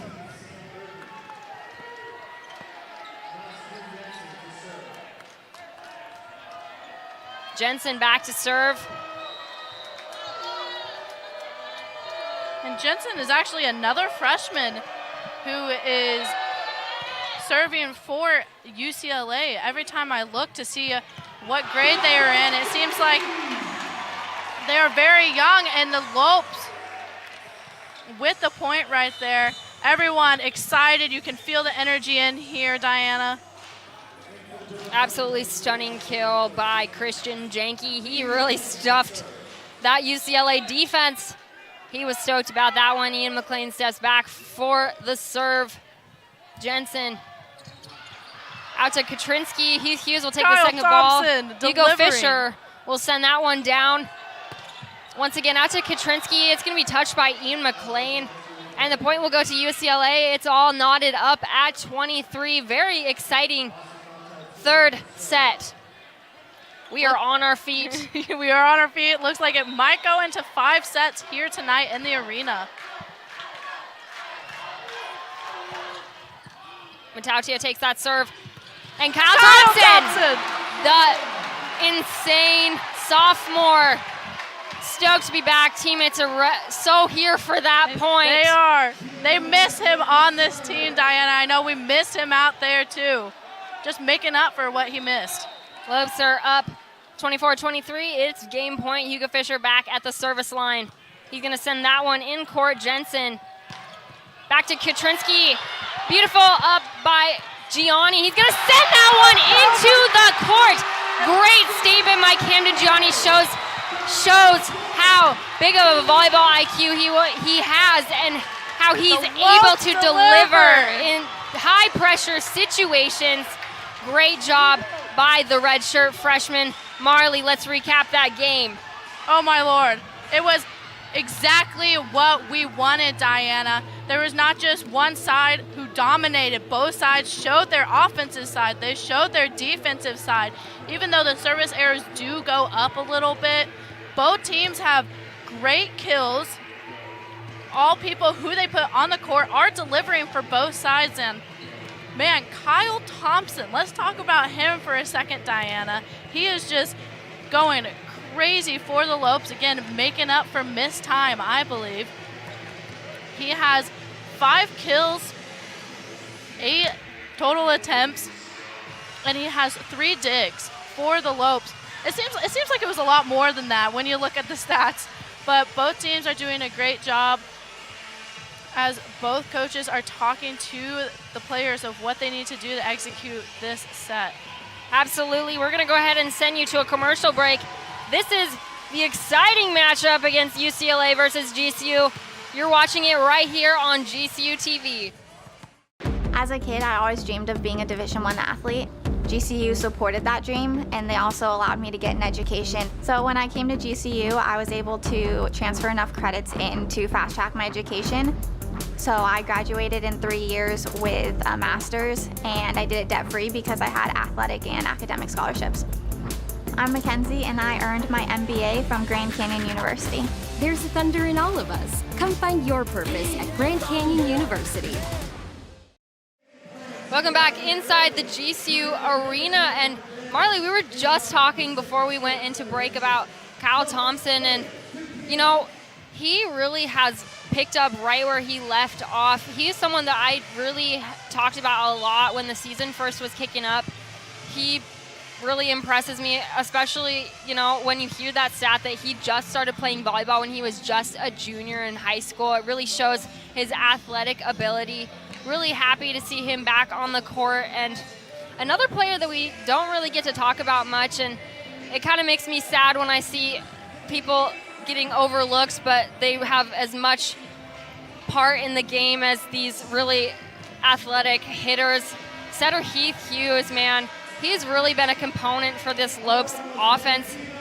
You can see he hustles a lot on the court, and you know, it does make me sad that both the setter and the libero oftentimes get overlooked because they are big components in this game of volleyball. That's right, but tonight, Diana, they will not be overlooked. They are definitely showing what they got, and the Lopes fans and everyone watching will not forget who they are. Looking at some stats from Heath Hughes, he actually has 25 assists for the Lopes, and he has 2 digs, which is a great contribution again. As the Lopes will take over, and again, Christian Janke is out there to serve. Looks like a little bit more communication, hopefully not as long as last time. Very, very talented team. Great job, Heath Hughes. That's impressive to be up into the 20s for service, or not service, excuse me. Assist, yes. On the night. Great job from the Florida native. Yes, there will be some big mentions hopefully tomorrow about these boys as they get ready to take on Pepperdine on Sunday too. Janke is going to go ahead and step back for the serve to kick off this 4th set. Jimma is going to go with the tip. Heath Hughes setting up back row Janke, and he's going to go home with the first kill of this 4th set. The energy in here, Diana, is crazy. This is obviously a very important set. And we have Christian Janke back for the Lopes to serve.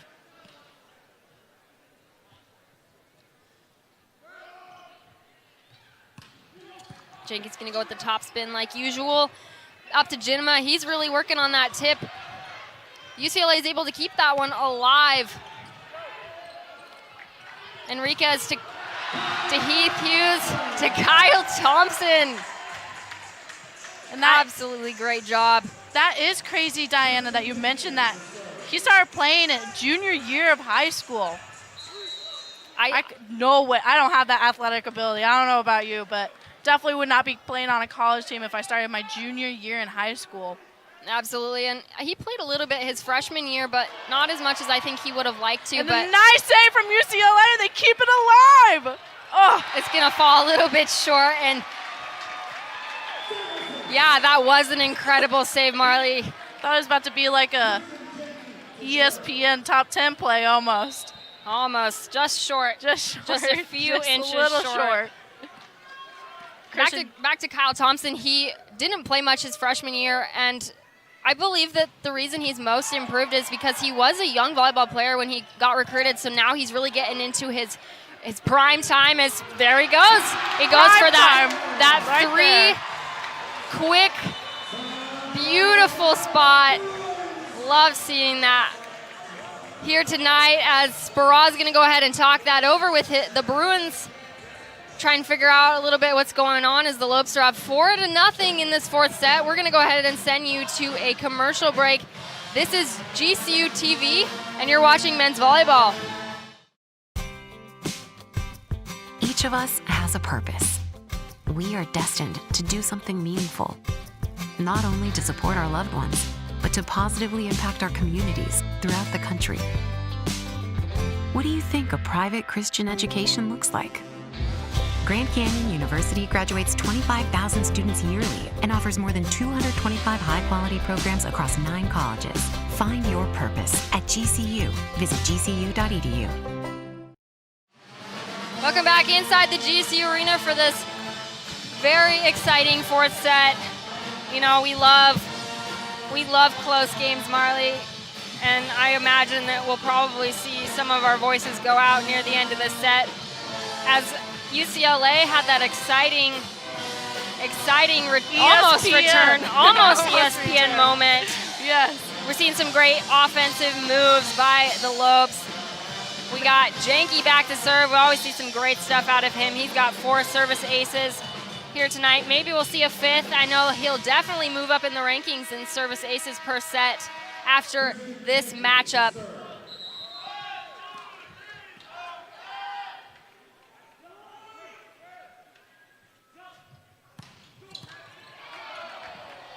Katrinsky able to return that one. He's going to go ahead and go with the swing.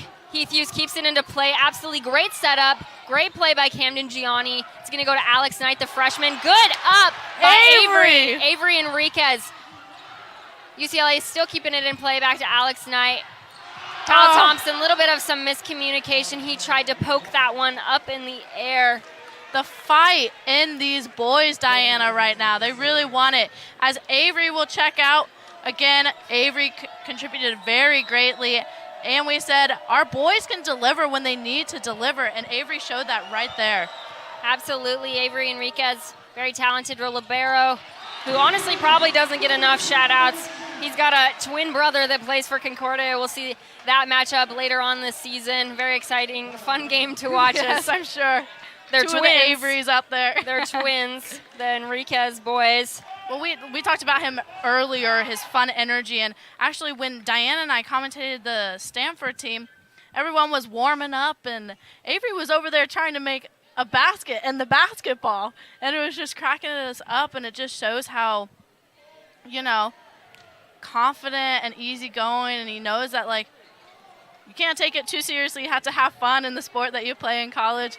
Looks like they're blessing the ball on the GCU sideline over there before Kyle Thompson sends it down the line for the guys on the bench to give it a good luck good kiss, pat. maybe, or pat. Who knows?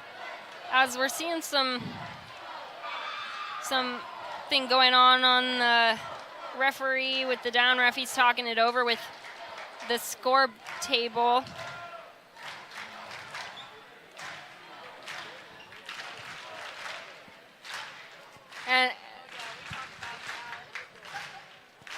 And also, I'd like to also talk about how kind of both the liberos are splitting the playing time here tonight. We're not only seeing some playing time by Avery Enriquez, but we're also seeing some by Cole Udall. He really started off the season strong, but it seems that Worley really thinks that they should be in the set at certain times. And I remember you asking him during a game, frustration out there on the court. Matt Worley has been very frustrated by some of the calls. Yeah, as you know, I'd have to contest with that one. Yeah. That one definitely looked out to me. Alex Knight, the freshman, steps back to serve. I can't get over how young some of these UCLA players. It's also and how decorated they are already. A very young team. He's going to send that one out of bounds. And again, going back to the liberos, I know I got distracted right there, but going back to them, look, they're switching out right here again. But, it's nice to have fresh people out there. And I remember you asking Matt Worley, wondering kind of how does he execute? How does he choose the people and everything? But I think switching them out and getting a new view and getting new people out there is great for the Lopes. Absolutely, and sometimes the team dynamics, some players, their personalities fit better with some of the other players that are right next to them. Dana Jimma, he got that kill, and he's back again to the service line. Up to Camden Gianni, he's going to send that to the back row line. It's able to be retrieved by Alex Knight. Great dig. And the block! Beautiful block by the Lopes. Matautia trying to send that one over, couldn't quite get it over because the Lopes block was so big, and they really closed that one up, made sure that there was no room for error. Yeah, it was the powerhouse Fisher and Ian and Camden right there to knock it down for the Lopes. Absolutely, Camden's going to go ahead and serve that one over. Almost gets that service ace. I believe a second touch on that ball retracts that service ace. Yes. And he's going to go ahead and step back once again to try and get his 5th service ace of the night. He's got 4. And he's going to hit the antenna. That's going to automatically be an out of bounds. Jensen, the setter, is going to go ahead and step back to the service line, see if he can get some more points for his fellow Bruins. Lopes are up 8-4. Keeps getting louder in here, Marley. Louder and louder. Got to speak up a little bit more. He's going to send that one in. Heath Hughes back to Hugo Fisher. There's going to be a touch. Point goes to the Lopes. And I got to give it to the officials, Diana. I don't know if I could see that right there, you know? Just off the fingertips. Absolutely. It's very tough sometimes. Like I said earlier in the first set, I really wish that we did have instant replay, but, you know, we don't see that a whole lot in men's volleyball as it's Great block by Kyle Thompson. Absolutely. Absolutely. Big blocker for the Lopes. We cannot get enough of Kyle Thompson tonight, Diana. Absolutely. Another middle. Ian McLean sometimes can be overlooked, but he has had some great moments here in this game. He steps back to serve.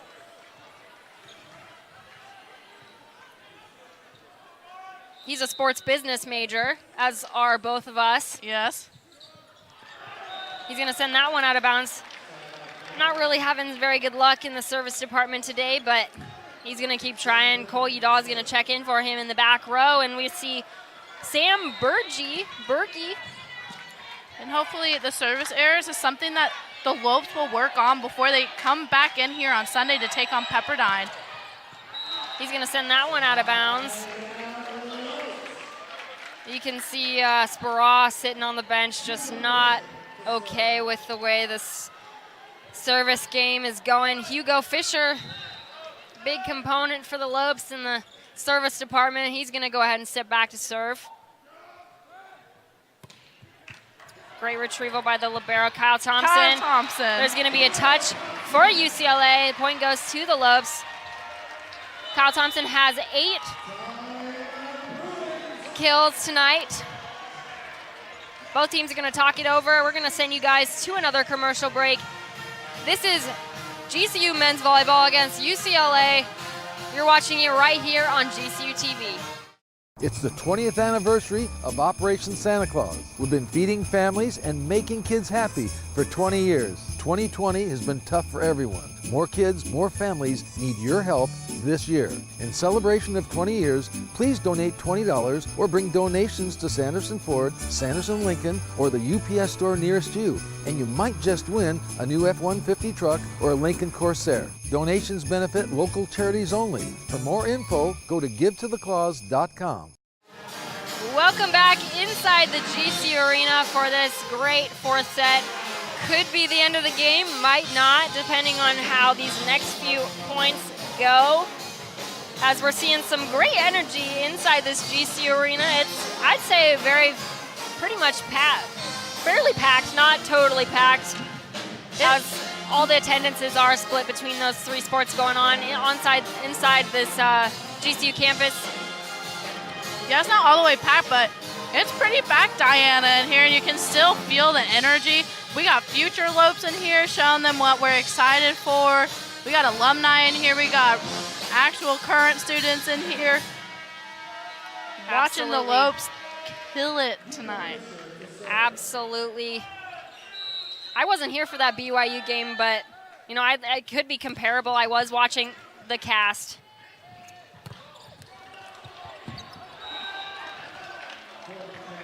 Avery trying to run over there to deliver it for the Lopes. Could not quite get there. Great effort, though, by Avery as he will switch out with Cole once again. And we have number 2 for UCLA, J.R. Norris.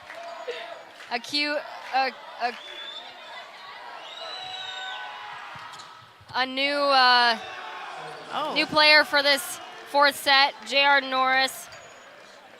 And he's a young player as well. He is a sophomore. And he was very good against the other UCSB on the last game. He helped lead in blocks all across the chart, actually, if you look back at the stats. Jenke's going to shank that serve. Norris may be what UCLA needs in this fourth set, as you know, they are behind by 4 points, but you know, Marley, that can change in the blink of an eye. And that's what we love, right, Diana? That anything can happen. That's what makes it interesting. Absolutely. He's taking his sweet time, making sure that that ball is going to get over the net. It's going to go to Heath Hughes, up to Hugo Fisher, and that's his sweet spot. He's really working those corners and angles. He's going to get the point. That'll be his 9th kill. He's almost into those double digits. Very nicely done by Hugo Fisher. Another person we've been mentioning a lot tonight, too, who has been a powerhouse for us, and again, delivering for the Lopes. Jenke steps back to serve. It's going to go off the tape. Actually, I just realized that there are lots of new players in for the UCLA team. They switched out their setter, Jensen, for number 5, Sam Coburn. But Jensen's going to step back in. It seemed like maybe Jensen needed to talk some things over with head coach.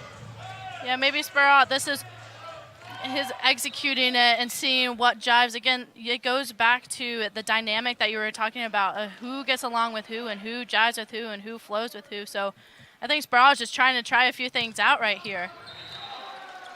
Jenke's going to serve that one out of bounds. That'll be the 23rd service error for the Lopes. A little bit more than UCLA's 20, but hey, that is a full set of service right there. Service errors. 2 more. Katrinsky's going to kick that one off. It's going to go to Heath Hughes. He's going to put that one right on the perimeter line. Libero Cole Pender trying to get a little piece of that, couldn't quite get there in time. Kyle Thompson back to serve.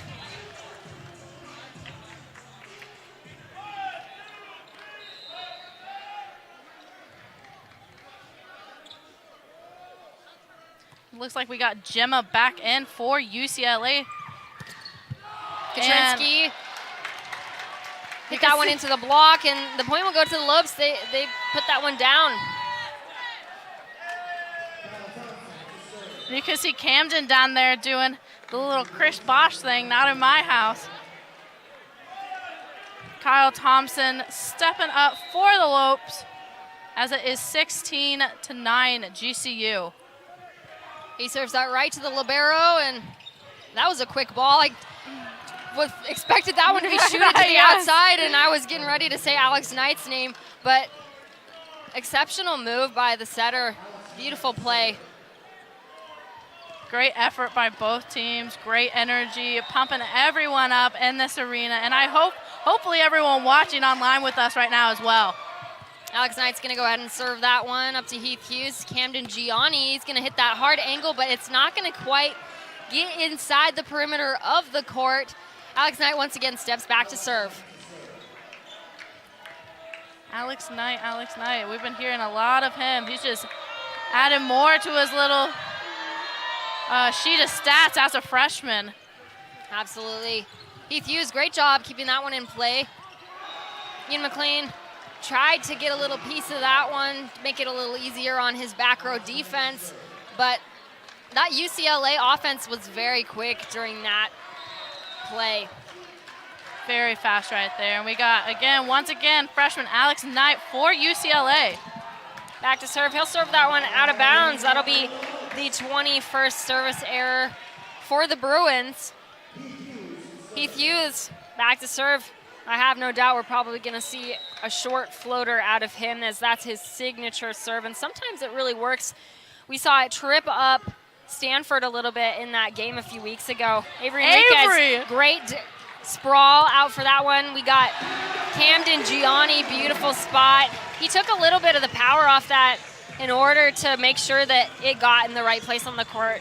And again, we mentioned Avery last time when he was out there on the court. The light switch just turned on for the Lopes. I think it goes back to that dynamics again.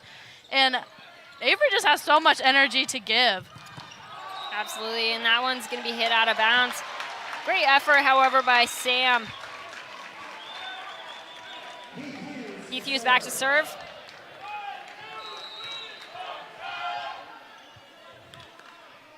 He's going to go with that signature short floater. Very good short floater at that. There we go. Very good short floater at that. UCLA had a little bit of some trouble getting to that ball. Able to keep it on their side, but it was just too tight on the net.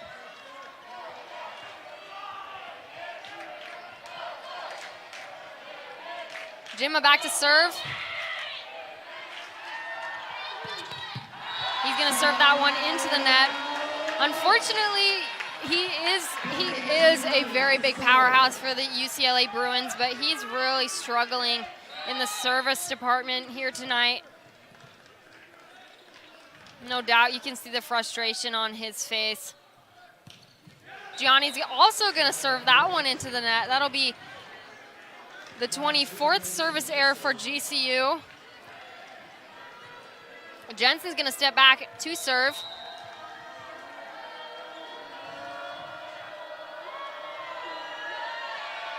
Lopes are up 20 to UCLA's 14. Beautiful hit by number 9, Brandon Rattray. Senior right there, very experienced, brought the heat right there. But again, I remember you talking about the liberos. Cole and Avery have just been doing awesome for GCU, and you can't ignore it. That's for sure, Diana. Absolutely. Jensen back to serve once again. Cole Udall taking that first ball up to Janke. He's going to go with the soft touch, but Lopes can't quite send that one back over as, like I said, that UCLA block. We love to see that. Only a 4-point game now. Anything can happen, like you said, Diana. GCU 20, UCLA 16. We got Jensen on UCLA with the serve. And it is a service error, so free point goes towards the Lopes. As this game appears to be getting closer and closer to perhaps an end of the game altogether, Marley, as Tanner Petchel gonna step in to serve. Gotta watch those service errors in these last few points right here, Diana. That can make it or break it for them. Absolutely, he sends that one a low ball down to that UCLA, and they're able to return that to the Lopes. Tanner Petchel, he's gonna set up Kyle Thompson. Tough one for UCLA, but they're able to get a hit out of it. Keith Hughes a little frustrated on how that one turned out, but what can you say? Both teams are exceptional volleyball players. No matter who wins tonight, Diana, both teams should be very happy on the way that they have delivered for their team tonight. It's just been exceptional, like you said. Janke's gonna go ahead and receive that serve up to Hugo Fisher. It's blocked and out of bounds. Point goes to the Lopes as the set is ticking down. Lopes are up 22 to 17. UCLA trying to argue that over there. Yeah, Sparrow's not happy and you remember last time with Stanford, someone got kicked out for all this.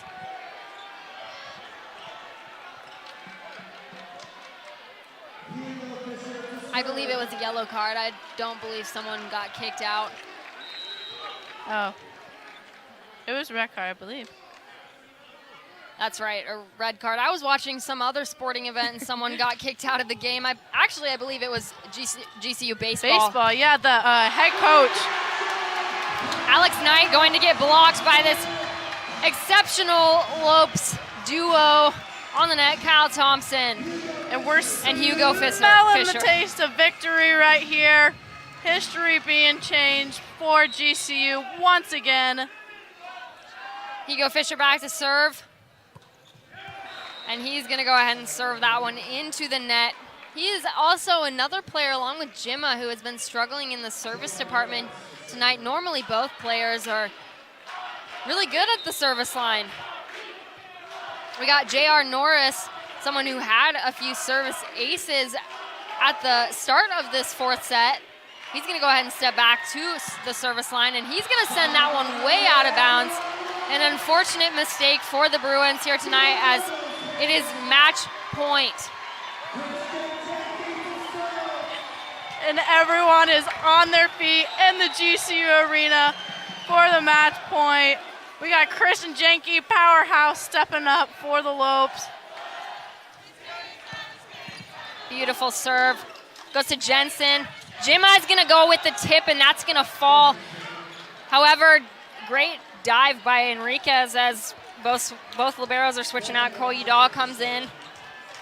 Number 9, Brandon Rattray is going to step back to the service line. Everyone pumped up in here, jingling their keys right now, Diana. See if the Lopes can deliver one more time. Cole Udall, very focused, sets up a great pass. Janke with the back row attack will end this beautiful game for the Lopes. History has been made here tonight on this lovely Friday night inside Phoenix. The boys very excited with that performance.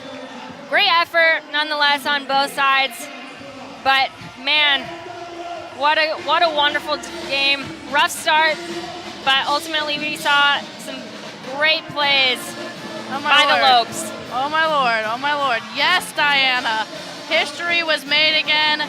GCU took down number 8, UCLA, a big powerhouse, but now some of our players, young players, showed dynamic plays.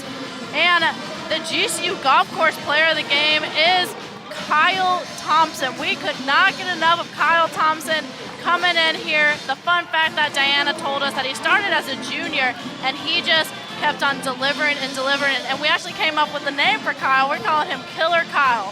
That's his name. And he killed it tonight, Diana, for sure. You cannot complain. No way Matt Worley can complain about this. Absolutely, he had 8 kills here tonight. Great performance nonetheless by Camden Gianni. Cannot miss his 17 kills here tonight, as well as Hugo Fisher's 11. Got Kyle Thompson with the 8. Christian Janke with his 7. Great job from the Lopes. I'm kind of out of breath as that was a great way to end this game on this beautiful Friday night. Well, thank you so much for tuning in. The Lopes will be back on Sunday at 2 p.m. to take on Pepperdine. Don't forget to follow us on Twitter, Facebook, and Instagram, and to subscribe to our YouTube channel at youtube.com/GCU. Have a great night, and as always, on behalf of Marley, go Lopes!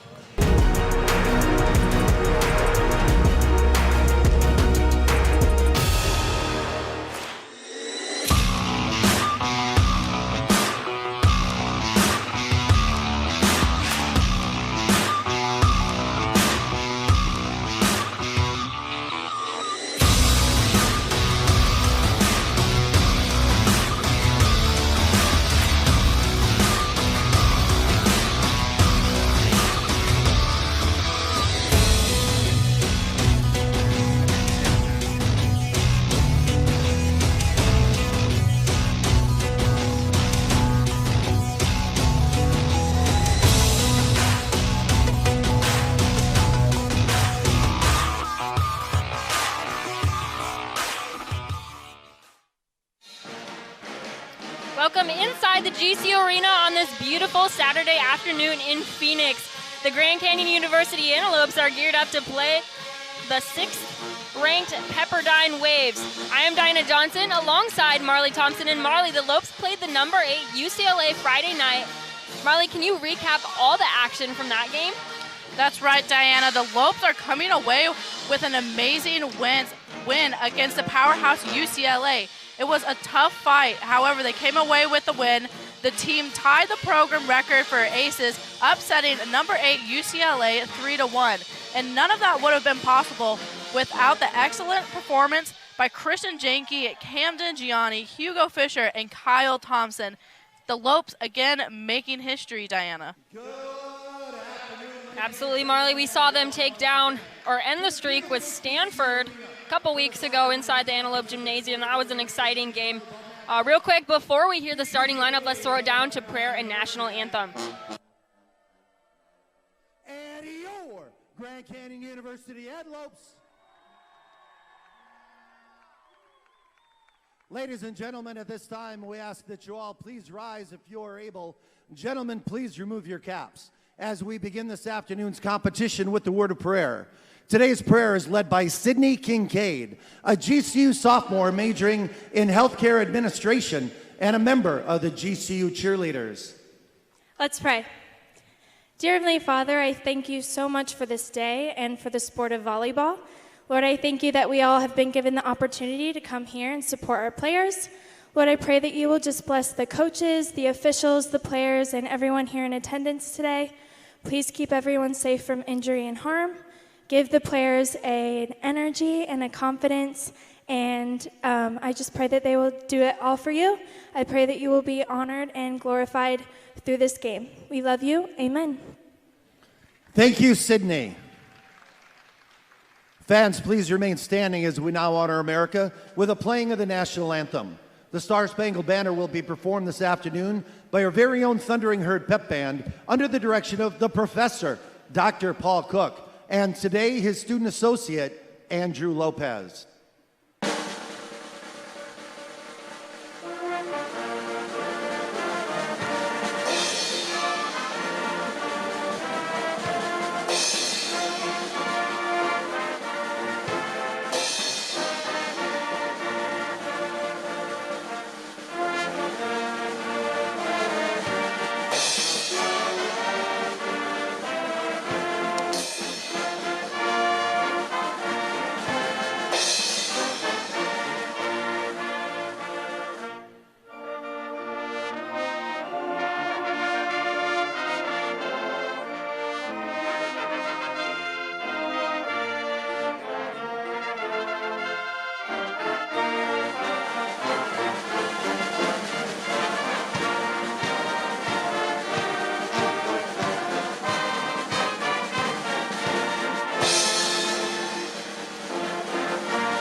Thank you. Obviously, Pepperdine is another big name in the world of volleyball. They are tied for 6th, but the Lopes have been consistently taking down teams that have been ranked higher than them all season. Marley, how can the Lopes look to execute this game with the Sanderson Ford 3 keys to the game? All right. First point is visualization. Visualization is obviously a huge factor into every sport, Diana, but it will help with their athletic movement. It will help with their concentration when taking on this number 6 team, and will reduce any pressure that they feel. And then going into the next one, service errors. We saw that last time, Diana. Service error after service error after service error, and we do not want that. They cannot afford that during this game against Pepperdine. And last point is they need to keep on the winning streak. They are currently on a 2-winning streak right now, so they need to keep boosting that up to eventually move up higher in the rankings. Most definitely, Marley. And we're going to go ahead and kick off the starting lineup for Pepperdine. The libero is a 6-foot freshman, number 9, Diego Perez. At opposite, a 6'8 freshman, number 12, Jacob Steele. At outside hitter, a 6'4 junior, number 14, Alex Gettinger. At middle blocker, a 6'10 junior, number 20, Austin Wilmot. And a middle blocker, a 6'9 freshman, number 24, JT Ardell. The Waves are 6-4 on the season, 3-1 in Mountain Pacific Sports Federation play, currently ranked number 6 in the nation. They're led by head coach David Hunt. Assistant coaches Paul Carroll and Matthew Pollock, and director of operations Haley Thompson.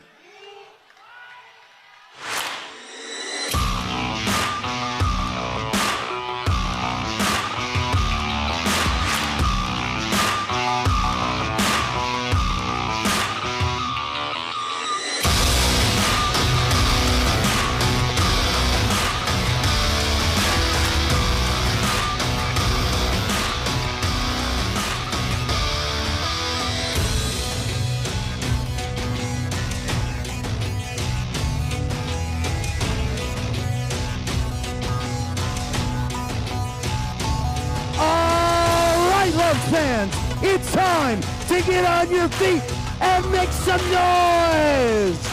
This is the starting lineup for your Grand Canyon University Ed Lopes. At outside hitter, a 6'5 freshman from Carlsbad, California, Number 5, Camden Gianni.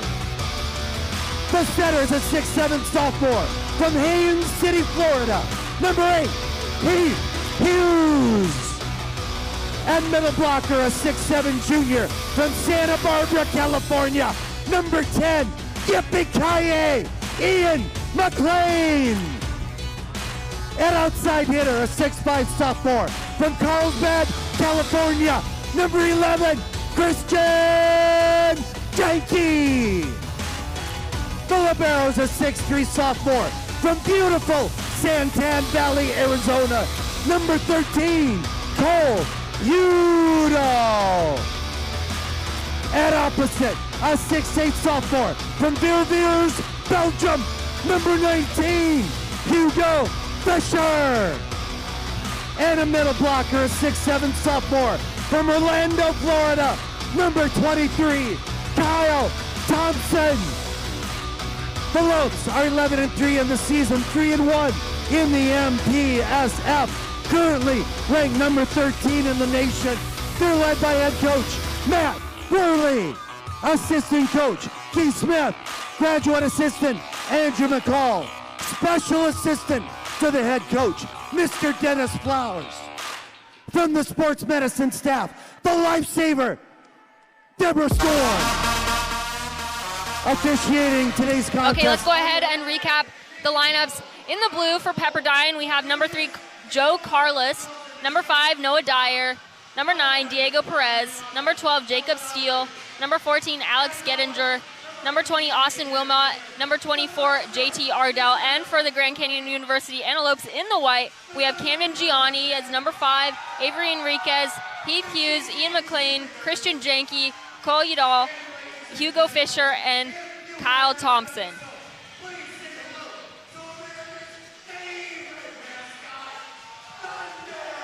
As we get ready to kick off this first set.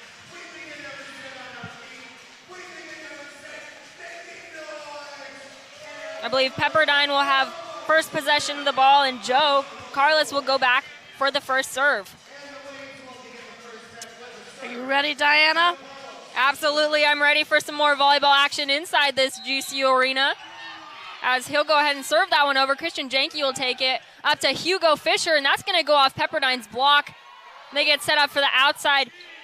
Noah Dyer takes a swing at that one, but the Lopes are able to return that. But Pepperdine's block was just too big for the Lopes to combat with. Yeah, very nice on Pepperdine's side. Again, we talked about the energy, Diana, that the boys need to watch out for with Pepperdine because they are definitely going to bring the heat. Joe Carlos with that serve again. Pepperdine up 1-0. Kyle Thompson going in for a little bit of a soft touch hit. Kind of took Pepperdine by surprise early in this first set. And you mentioned Kyle Thompson, and we talked about him last time that he was gone for a little bit, but last game he just dominated. That's all we could talk about last time. For Kyle Thompson, last game he had 8 kills, 11 total attempts, 3 digs, and 10 points. He was just on fire for the Lopes, Diana. Definitely excited to have him back as he's a big component for the Lopes offense.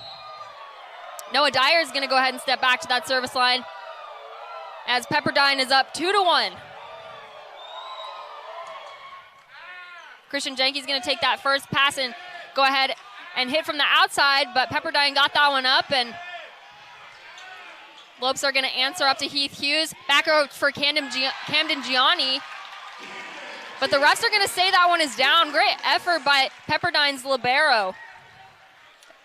Great effort by Camden Gianni. Another guy that we will consistently talk about, and for the years to come, they will probably consistently talk about him as well. Last game for him, he had 17 kills, 23.5 points, 4 aces, which was amazing. It was super fun to watch that. And 4 total blocks. And some of those stats were actually season highs for him. Big component for the Lopes offense, as well as we're just running through all the big hitters for this Lopes offense. JT Ardell is going to step back to the service line as Pepperdine is still up 3-2. Camden Gianni to Heath Hughes, down to Kyle Thompson with the quick Pepperdine not able to answer as Lopes will tie it all up at 3. And all of this would not be possible for the Lopes and for Pepperdine without amazing coaches that they have. For GCU, we have Matt Worley, 5th season, 13-16 record last year. Very decorated, the most decorated volleyball coach at GCU. He was on the junior national team, was Team USA starting setter for the 2007 Junior World Champions. And then on the other side, we got David Hunt, who is just as decorated. This is his 2nd season with Pepperdine. And David Hunt returned to Pepperdine's men's volleyball team to the NCAA championships and collected the Mountain Pacific Sports Federation Coach of the Year honors. Very, very decorated coaches in the house tonight. And Marley, we're seeing a little bit of service errors, which is not what we wanted to see, as we saw a lot of that in the UCLA game. Knocked right down by number 20 on Pepperdine's team, Austin Wilmot. And Austin Wilmot's father, fun fact, was actually a professional tennis player. And we were talking about fathers last time for UCLA. Very, very decorated family throughout a lot of these teams. Definitely. There's Camden Gianni. He's gonna send that one down line and come away with his 2nd kill of the night, or the afternoon, excuse me, and then go right back to that service line. All tied up at 5. And Diana, it looks like this is going to be a very well-fought game. It looks like it might be going back and forth a little bit, but we're going to have to get comfortable for this one because we might be here a while. Austin Wilmot back to serve.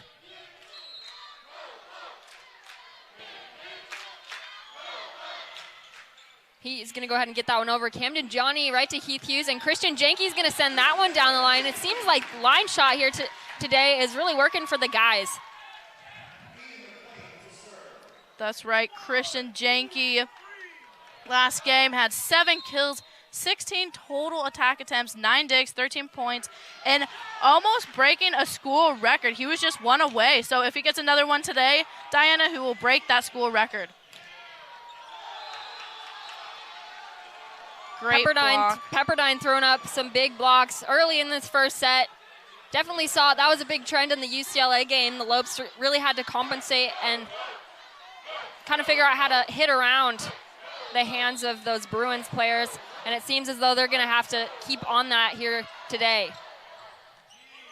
Jenke for Heath Hughes, up to Hugo Fisher, and that one, the refs are going to say that one's a little bit out of bounds, but I don't know, Marley. I thought I saw a touch on that one. Yes, I thought there was a touch. GCU thought there was a touch as well. But again, we talked about this last time.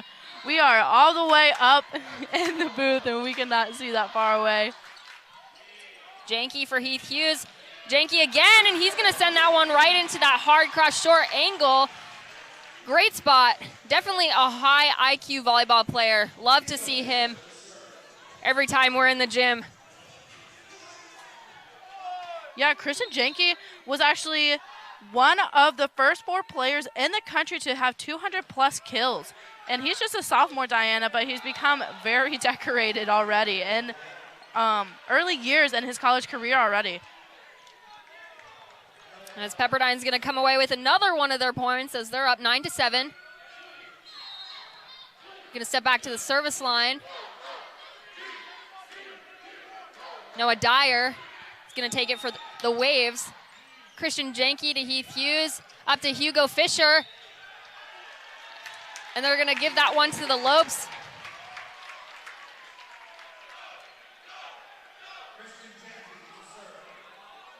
Christian Jenke is going to step back to the service line. He was another big one who had quite a few service aces in that game against UCLA. Almost tied for the record. But he's going to send that one out of bounds. That'll be the 3rd service error for GCU in comparison to Pepperdine's 1. JT Ardell going to go with the standing float. Not something we see very often in college volleyball, but gets it over. There's Janke from the back row. Jacob Steele, excellent kill.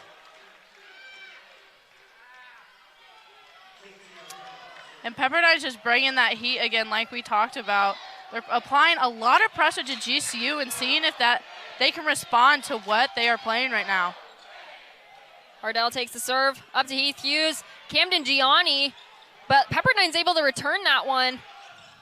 Back to Camden Gianni, and he's going to be blocked by Austin Wilmot and Jacob Steele. The Lopes say they've had enough. They're going to talk it over. We're going to send you guys to a commercial break. You're watching GCU men's volleyball right here on GCU TV. It's the 20th anniversary of Operation Santa Claus. We've been feeding families and making kids happy for 20 years. 2020 has been tough for everyone. More kids, more families need your help this year. In celebration of 20 years, please donate $20 or bring donations to Sanderson Ford, Sanderson Lincoln, or the UPS store nearest you, and you might just win a new F-150 truck or a Lincoln Corsair. Donations benefit local charities only. For more info, go to givetotheclaus.com. Welcome back inside the GCU Arena for men's volleyball. And Marley, both teams are actually pretty even, which is something that I'm really excited about. There's nothing better than a close game. As you look at the stat monitors, we see Camden Gianni's got 2 kills. So does Christian Janke as well as Kyle Thompson. And over on the Pepperdine side, Austin Wilmot's got 2. JT Ardell's got 2. Jacob Steele's got 1, but I have no doubt he's been swinging really nice, so we'll probably see his stats go up in the next few points. And you mentioned JT Ardell on the Pepperdine side. He is performing very well right here. And season stats is 17 kills, 29, total attacks, 3 digs, and 31.5 points. So he is not way up there in the stats, but he is slowly getting there. Diana is definitely showing his worth. He is a redshirt freshman, which would explain some of the reason why that is happening, but he is delivering here this afternoon. Hugo Fisher taking a swing at the Waves, and he's going to come away with his 2nd kill of today. 4th player to have 2 kills early in this first set, as Pepperdine's still up 12-9. Kyle Thompson stepping back to take the serve for the Lopes. He's going to go with the float serve. Pepperdine. Great block by the Lopes. Ian McLean, Heath Hughes, really closing that block up, making sure that the Waves are going to have a difficult time with their offense. And maybe that timeout that Worley took for the boys is what they needed, and told them to slow down, concentrate, and focus on the game. Kyle Thompson taking the serve. Looks but like Jacob a little Steele, bit of miscommunication right there. Jacob Steele's going to come away with his 2nd kill.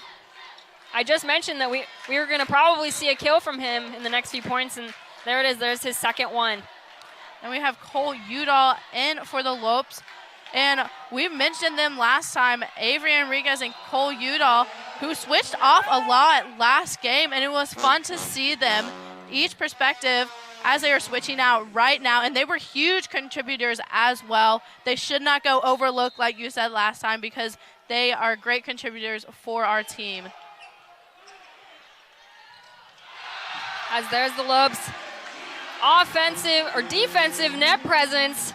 Another big momentum shifter for the boys. We saw that a lot in several games, not to mention the UCLA game where they got a big block, and that was really a turning point. Seathy is going to drop that one short, picked up by the Pepperdine libero, and Ian McLean's going to get a touch on that block. There's another touch by Hugo Fisher and Ian McLean. Another touch. There's Christian Janke. He's going to get the dig up to Camden Gianni, and he's going to get that one over, but Pepperdine returns the ball. And the point will go to the Waves. Not sure what the call was. Possibly a lift?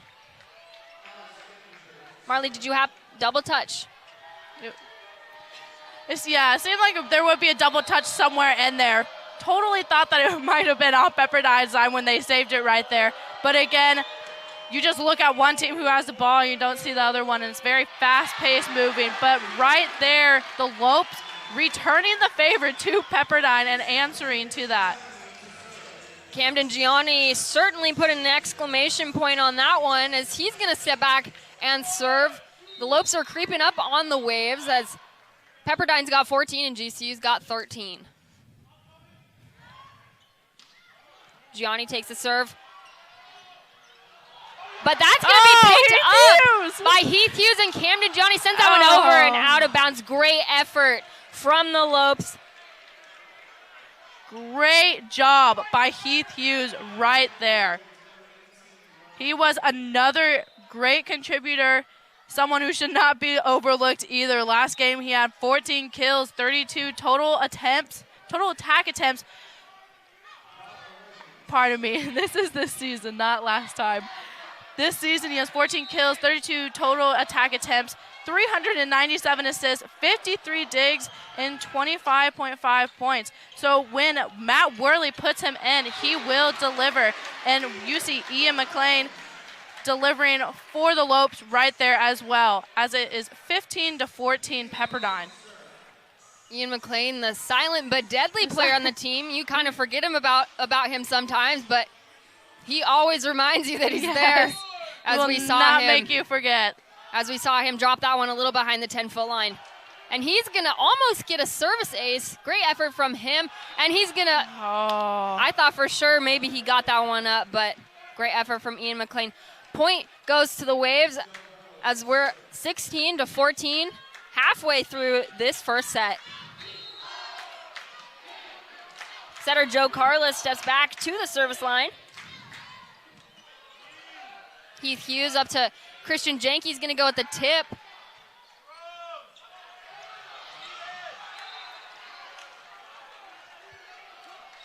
And that will be Pepperdine's point, making it 17-14 now. Again, bringing the heat here in the arena.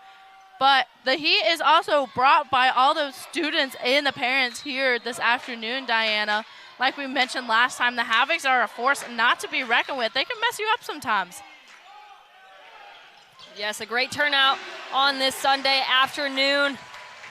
Hugo Fisher with the kill right there. Another powerhouse guy that we were talking about.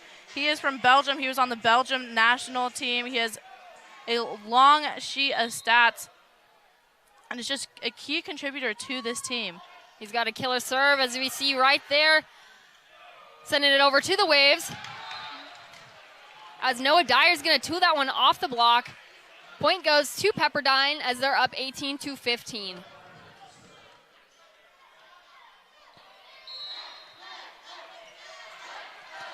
Back at the line for Pepperdine, we got Noah Dyer, a senior from California.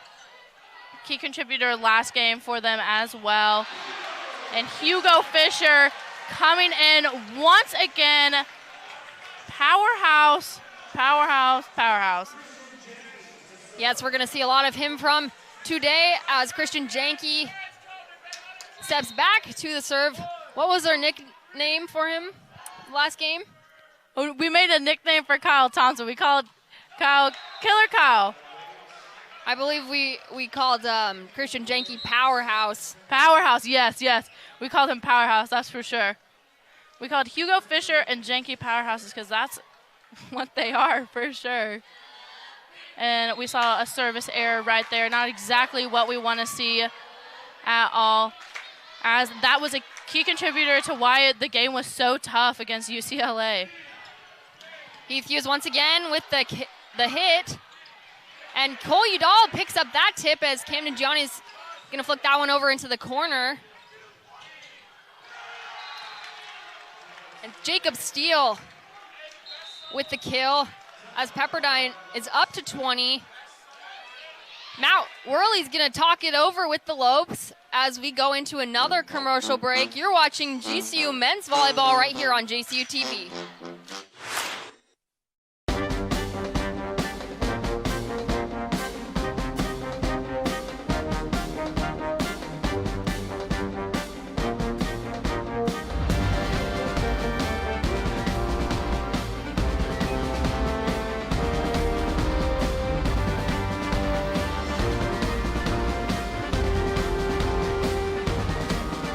Find your purpose at Grand Canyon University. Private, Christian, affordable. Visit gcu.edu. Welcome back inside the GCU Arena for men's volleyball. It's Pepperdine versus the Grand Canyon University Antelopes.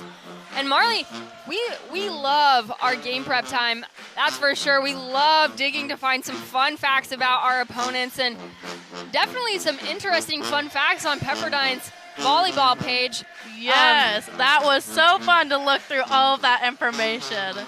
Definitely. No, you talked earlier about how some of these guys have some really talented fathers, and let me tell you, Noah Dyer's father. Yes, I was just about to mention him. Holy cow, his dad played volleyball and basketball at Harvard. Yes. He also was a professional beach volleyball player, which I think is insane. Yes, and their whole family, actually.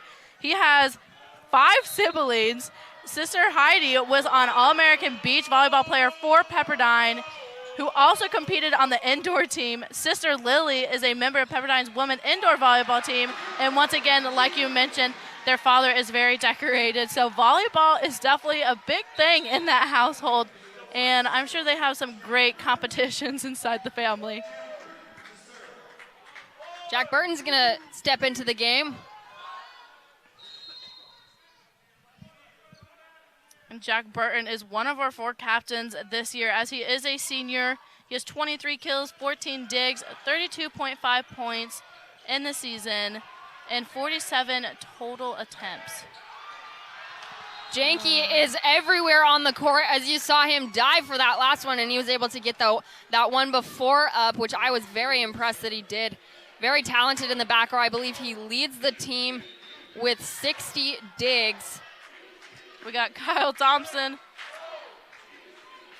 running from somewhere. He came. I thought he was about to come into the game, but he did not. Not quite sure what happened there, but number 12, Jacob Steele, freshman from California. He's going to get the ace as the Wave guys are going nuts over there. Pumped over his beautiful ace in the corner. And we always talk about their celebrations, Diana. Definitely watch out for those. It kind of lightens up the mood, that's for sure. Janke, Cole Udall able to pull that one over, and it's going to be tight and sent back down by setter Joe Carlitz. Great effort by Cole Udall, though. Again, another key contributor to our team. Jacob Steele once again back at that service line. 1 service ace, 5 kills. Cole Udall, beautiful pass up to Ian McLean, but he hits that one wide. You can see the frustration written all over his face, as he knew a couple inches would have made a difference on that one. And this is match point for the first set. So let's see if the Lopes can stop them, or will Pepperdine take this first set, Diana? Jacob Steele to Heath Hughes, up to Hugo Fisher, hits the ref, and that one's going to be out of bounds. And that's going to be the conclusion of our first set on this Sunday afternoon. Marley, what do you think that Pepperdine did that made them stand out in comparison to the Grand Canyon University Antelopes? You know, they, like we said, it goes back. They brought some kind of energy out there on the court. And watching them warm up, they were just having fun with it. They were relaxed and everything. It seemed like our boys are just a little bit more tense, and we tend to see that with them in the first set when against powerhouse big UCLA. teams like this. Yes, they seem very tense and they don't know what to do. But usually when it comes around second set, they get comfortable, they work on their communication, and they are able to find or match the energy as the other team. So hopefully a light switch will turn on for them in the second set to conquer Pepperdine in this set. We're going to go ahead and send you to a commercial break. You're watching GCU Men's Volleyball right here on GCU TV. As a kid, I always dreamed of being a Division I athlete. GCU supported that dream, and they also allowed me to get an education. So when I came to GCU, I was able to transfer enough credits in to fast track my education. So I graduated in 3 years with a master's, and I did it debt-free because I had athletic and academic scholarships. I'm Mackenzie, and I earned my MBA from Grand Canyon University. There's a thunder in all of us. Come find your purpose at Grand Canyon University. Camden Gianni's got the ball as he's going to kick off this second set.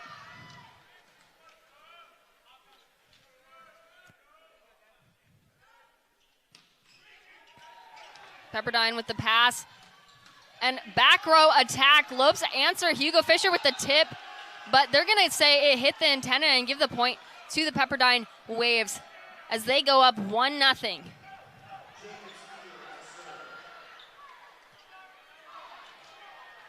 Again, we got Jacob Steele to serve, freshman opposite California, majoring in communications, as he has been key for Pepperdine.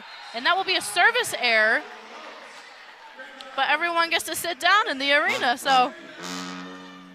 That's the second one for the Waves this afternoon. Ian McLean takes the ball back to the service line. He's going to go with the jump float. And he's going to just miss that ball hit by Alex Gettinger. And he's going to check out. Cole Udall steps into the game. And again, you mentioned the frustration on Ian's face. You can tell that he's very frustrated. Maybe he just needs to collect his thoughts just a little bit before he comes back into the game for GCU. Alex Gettinger with the topspin. Christian Janke to Heath Hughes up to Hugo Fisher. He sends that one short. Great shot by him. Noah Dyer with the killer swing. We saw him, big powerhouse in their game against UC Santa Barbara. Mentioned they got swept in 3 sets, but nonetheless, I believe he had 11 kills up in those double digits. Yes, he has been amazing. This season, he has 133.5 points, 24 triple blocks, 48 digs, 15 assists, 263 total attempts. And again, you go back to the kills and the powerful kills that he has. He has 108 of those powerful kills this season.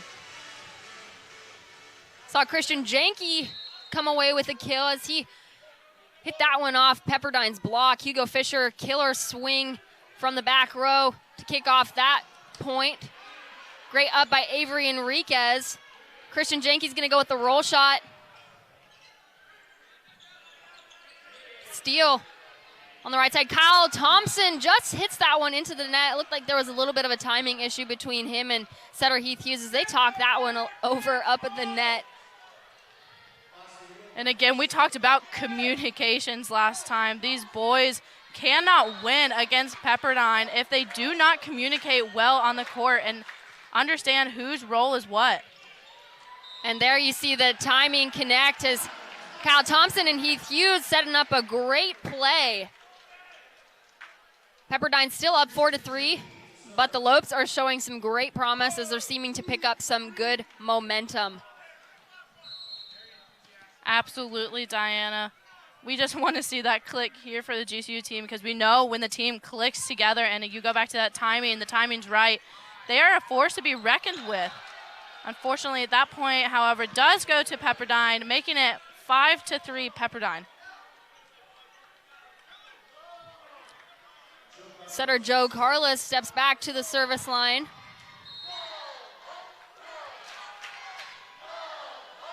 He had another sweet thing when you were looking at the fun fact. He said his favorite part of volleyball is actually his teammates. And you see how energetic these boys are and just fun people to be around as well. Can't ignore that kill by Kyle Thompson. Beautiful as we saw a little bit of communication errors between him and Heath Hughes a few plays ago, but now they seem to really be on it. As he almost comes away with that service ace. Noah Dyer sends that roll shot, giving a little bit of tough problems for the Lopes. Camden Gianni hits that one off the block, and he's going to come away with his 5th kill. He's climbing up almost to the halfway to those double digits. Yeah, that one was right off the fingers of Alex Gettinger on Pepperdine's team, and Kyle Thompson here to serve. Lopes are all knotted up at 5. Great block by Heath Hughes. Jacob Steele going to go ahead and once again take a swing. Oh. Absolutely great effort by that triple Lopes block. Noah Dyer is going to step back to serve. He's yet to have a service ace. And it is just a 1-point game, and like we mentioned in the game against UCLA, it's so fun with college sports because anything can happen in these sports. Like we saw with UCLA and Stanford, GCU had never beat them, and they came away with that win. But it looks like they are struggling just a little bit here tonight. So hopefully we'll see that light switch and that fire brought on by the Lopes soon. It seems very up and down, hills and valleys for the boys. Noah Dyer takes the serve. Christian Janke, Heath Hughes, up to Christian Janke from the back row, and that's going to be hit a couple inches outside the perimeter. Pepperdine's up 8-5. Noah Dyer on a roll on the service line. And the boys on GCU need to get the head in the game. They kind of look like they are defeated already, Diana, but they need to keep a positive mindset, going back to that visualization to take away that pressure. Pepperdine's not able to push that one over the Lopes block. We know that whenever the guys get a block, that's a light switch for them. It seems to up their momentum and energy. Absolutely, Diana. As we got, sorry, pardon me, go ahead. Heath Hughes steps back to the service line. He's going to drop that one short. And that one's going to be hit out of bounds by number 24, JT Ardell. And look, we got Avery Enriquez in there for the Lopes, and we know that Avery is just a fun person to be around, and hopefully will encourage the team more and let them know that they got this. He definitely brings a lighthearted aspect to the game and reminds the boys why they really play. It's because they absolutely love the game of volleyball. Yes, Avery keeps it fun. And if you're ever here early for a volleyball game, I would suggest that you watch him warm up. He is just a character to watch. JT Ardell takes the serve. Ian McLean able to pull that one back as Cole Udall sends the third one over. And blocked by Ian McLean, and he is pumped. See him staring down the waves. Yes, he did. Staring them down as he's frustrated.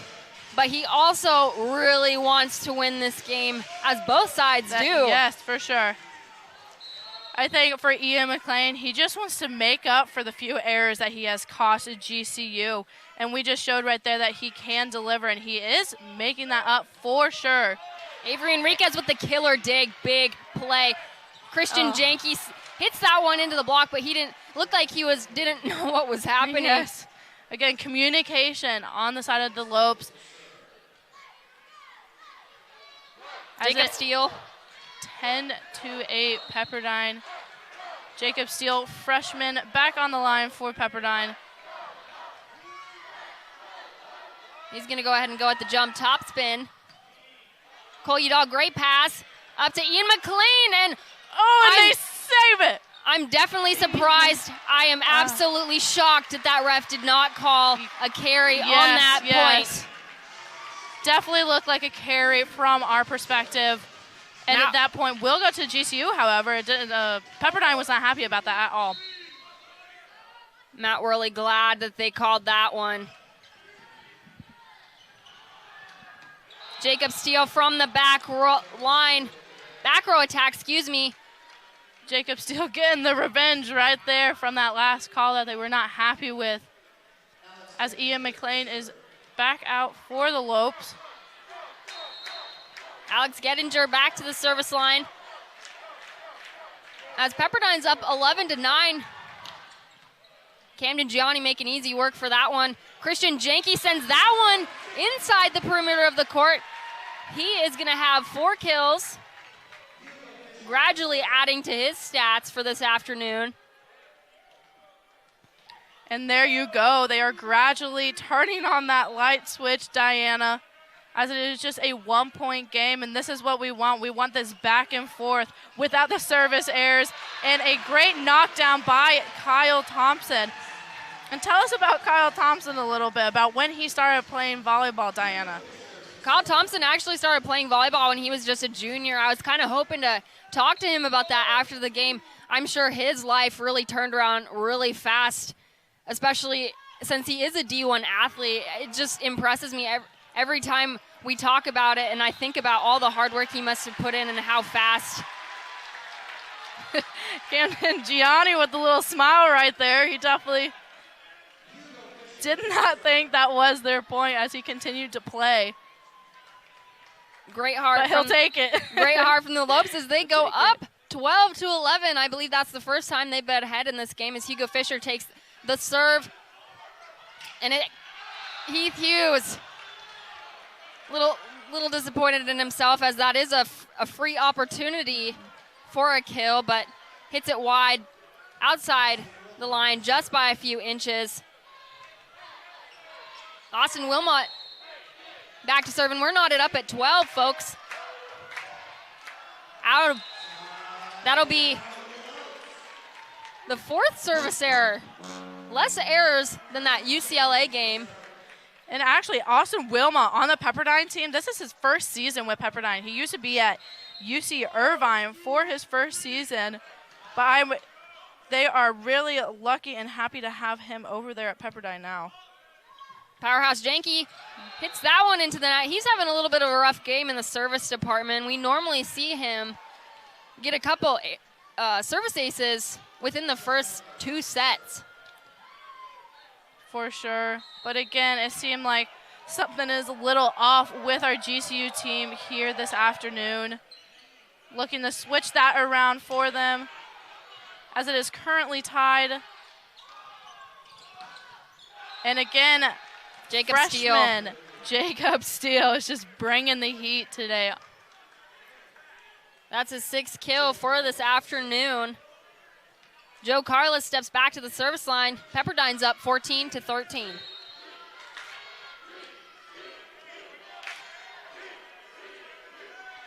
This is actually another freshman on Pepperdine's side. They have a lot of young players out there, but they also do have some veterans, which is nice. I believe that having veterans on a team who are experienced to help the boys communicate, but also the young people bringing a fresh new look to the game and maybe a new perspective as well. And that one's going to be hit out of bounds by JT Ardell. Boys pretty happy about that one as we're going to go ahead and take our first media timeout of this set. Lopes are up 15 to Pepperdine's 14. You're watching GCU men's volleyball right here on GCU TV.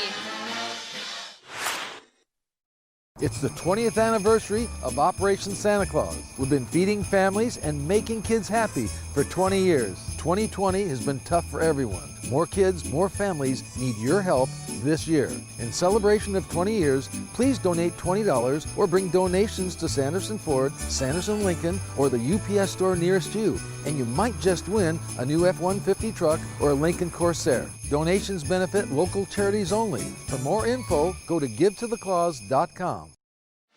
Welcome back inside the GC Arena for men's volleyball. The Lopes are up 15-14. And Marley, let's go ahead and revisit some of those fun facts that we love so much. We love fun facts. They're so fun. So Heath Hughes on that side, he has a twin sister, Madison, who's actually a setter for Warner University. And then we go back to Avery Enriquez, who has a twin brother at Concordia, which will be an interesting match, as we said. Maybe they are similar in character. It would be super fun to watch that as well. Grayson Browning, who came off the bench and helped deliver for the Lopes about 1 or 2 games ago. I believe it was Ottawa that he came off, and Grayson helped them. He has a brother, Wade, that plays across at Christopher Newport University. And Kyle Thompson, like we have said, aspires to be a physician's assistant. Lots of interesting facts on the Lope side as Kyle Thompson, the aspiring physician's assistant, takes that serve and Pepperdine will put that one down on the Lopes side as we're all tied up at 15. What an exciting second set. This is what I was hoping for. This is what we were hoping for. I believe it just takes GCU a little bit to warm up. I think they get in their heads sometimes, and they just need to relax and be confident and take advantage that they are at home. Noah Dyer takes that service. Camden Gianni hits that one from the back row. Jacob Steele, definitely hearing his name. Yes. Quite a lot. Comes away with his 7th kill of this afternoon. Noah Dyer once again back to the service line as Pepperdine is up by 1.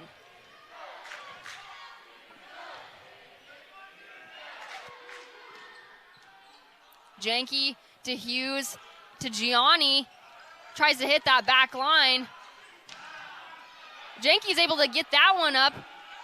Little one-hander right there. Out to Hugo Fisher. And the Lopes block is able to combat that difficult right side hitter. Jacob Steele, Ian McLean, Camden Gianni, great effort from their side. And you saw that look right there, Diana, again from Ian McLean. It seems like he has a lot of energy he has to get out here tonight. Absolutely. As number 24, JT Ardell hits that one. Great cross shot. Hits that right between two of those Lopes defenders. Got some substitutions happening.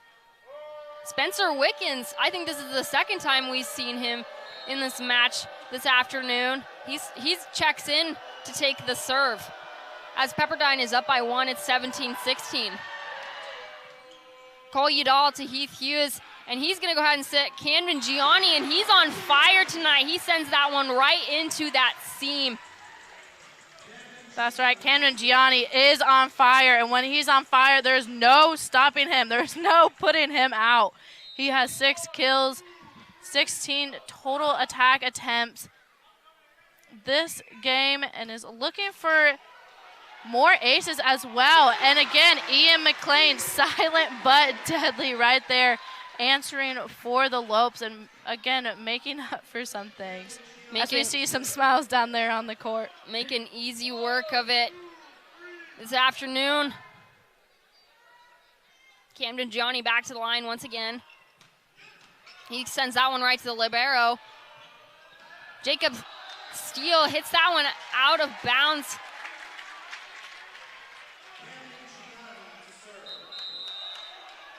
But it looks like the Pepperdine Waves have heard enough. They're going to talk it over.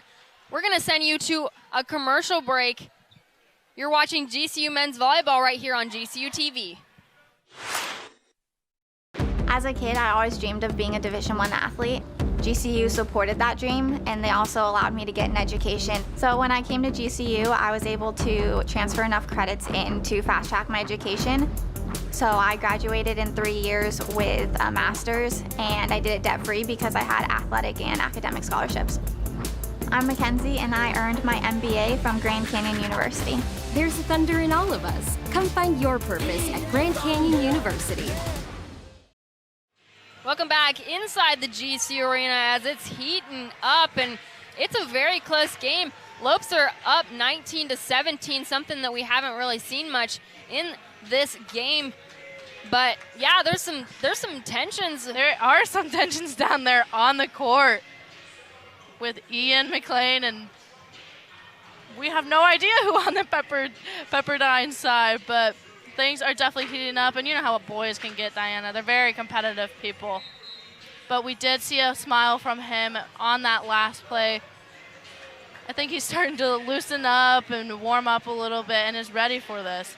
And actually, last time that GCU and Pepperdine have played, they have played since 2010, and GCU has only beat them once. So hopefully GCU can turn that around and make it 2 times. Most certainly. They're not strangers to making history on this season as Camden Gianni gets, I believe, the service ace, as there was no second touch on that one. That'll be his first one for this afternoon. He's going to see if he can get a second one as the Lopes go up 20-17. And great communication right there from the Lopes. JT Ardell from the middle is going to end that roll for Camden Gianni. I believe it was actually Joe Carlos, freshman, who knocked that down for Pepperdine right there. Are you sure? Because that's the setter. He's up there. Jacob Steele with the service. And Janke sending that one. Kind of a well-directed, forceful tip to the Waves. There's going to be some substitutions. Tanner Petchell's going to check in for Ian McLean and take the serve. And you know, Tanner Petchell does not come in a lot for the Lopes, but does a good job when he does. Puts him in for these special occasions just like this. He's going to go with the nice floater, and he's just going to miss that hit by the Waves. Ian McLean checks back in, but is going to go right back out again because Libero is going to take his spot in the back row. It's Cole Udall. Alex Gettinger back to serve. Looks like he's going to go with the jump topspin. Lopes are up 22-19 as Pepperdine serves that one into the net. That's their 6th service error. The Lopes smelling the first victory as they are trying to conquer during this set. We got powerhouse Hugo Fisher at the line for the Lopes. Serves it right at the libero. Very difficult. Noah Dyer from the outside with the tip. Hugo Fisher's able to pick that one up, and you know what? Janke with the tip again. That well-directed, forceful tip is working for him, so he's going to keep on that. Lopes are up by 4, 23-19. And Janke and Camden, when they are on fire, you cannot stop them at all once they get that roll. And then you see another service error right there, but you have to be proud of the boys, Diana, because last game was a little hard to bear with all the service errors, but they have done a very nice job of cleaning it up with the little time that they have had to prepare against Pepperdine. Most definitely. Number 18, Rob Moulahay, takes a serve. Heath Hughes flicks that one down. He's going to get a kill. Don't see that very often from a setter, and it's going to be game point for the Lopes.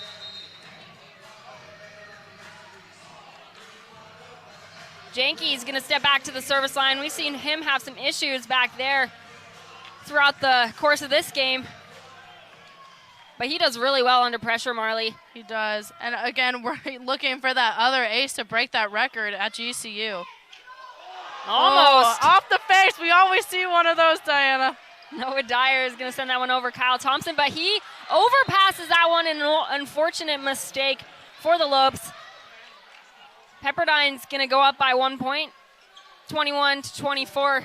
And right here, this is where the Lopes need to come together the most, and where that timing that you talked about, Diana, that timing needs to be exact right now.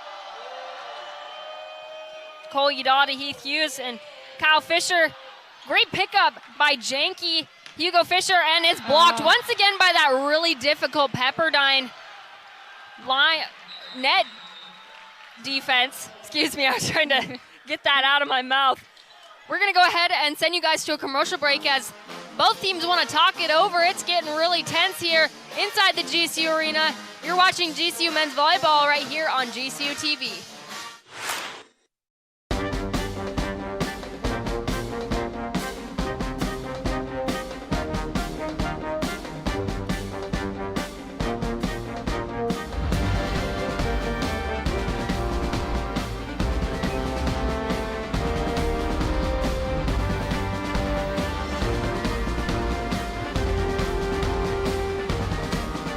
Find your purpose at Grand Canyon University. Private, Christian, affordable. Visit gcu.edu. Welcome back inside this GCU arena. As Marley, we were just talking about how surprised we were at how packed it is in here. Certainly not as packed as that UCLA game this past Friday, but a good turnout nonetheless. That's right. I mean, who wouldn't love men's volleyball if they come out here? Again, this is another big team that they're playing. It is a high-ranked team, so everyone knows the pressures is high, as GCU is looking for the match point to win their first set and continue on with this game. And it looks like Pepperdine will have the ball with Joe Carlos, freshman setter. And GCU cannot give away easy points right now. The Havocs are all fired up, as you can hear them in the background. And he's gonna have a service error on game point. That is truly unfortunate, but the Lopes super excited about that second set. You know, we talked about how they tend to drop that first set. We saw that in that UCLA game. They dropped the first set, but came back in the next three to take that game. Definitely predicted this one. Yes, and I believe the Lopes need to work on consistency. Although they do not do well on the first set, that is still no excuse to not win a set. They need to stay consistent, and now more than ever, going into this third set, they need to stay consistent, because you have seen how powerful this Pepperdine team is, and when they get their hands up and block. And right there, unfortunate service error on the Pepperdine side, but the Lopes need to use that energy, as everyone is using their energy in the arena, for t-shirt time. It doesn't get much better than that, Diana. We're gonna go ahead and send you guys to another commercial break. This is men's volleyball right here on GCU TV. Each of us has a purpose. We are destined to do something meaningful, not only to support our loved ones, but to positively impact our communities throughout the country.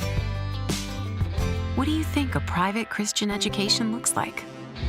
Grand Canyon University graduates 25,000 students yearly and offers more than 225 high-quality programs across 9 colleges.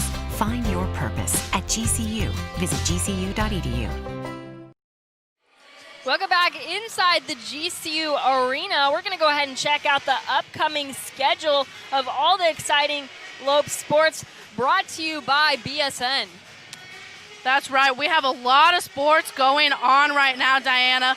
Men's basketball returns home next week for an exciting matchup against conference rival New Mexico State on Thursday, the 27th at 7 p.m., and that is going to be one tough game for our boys. They'll take on UTRGV that Saturday at 6 p.m. as well, and baseball will be at home March 3rd to host, once again, New Mexico at 6 p.m., and make sure to watch every home game with us on GCU TV. Now for a look at the Canyon Stats update, brought to you by Canyon State Credit Union. As you can see, we're very, very even with Pepperdine. A little more errors for Pepperdine, even with the attempts, and hitting percentage is a little lower than I would have thought for the Lopes. Blocks, definitely you can see how Pepperdine is really challenging the Lopes, as they have 7 to GCU's 4, and everything else nonetheless is pretty even. That's right. I'm actually surprised on how even all those stats were right there, but goes back to those blocks, Diana. Pepperdine can deliver when it comes to those blocks, and we just have not quite clicked right there with the blocks. So you need to utilize the other aspects of the strong suits to dominate in this third set, as we start once again with Pepperdine. Joe Carlos takes the first serve in this third set. Janky to Hughes, out to Gianni from the right side. Don't see that very often, but he's going to come away with the first point for the Lopes. It's 1-0.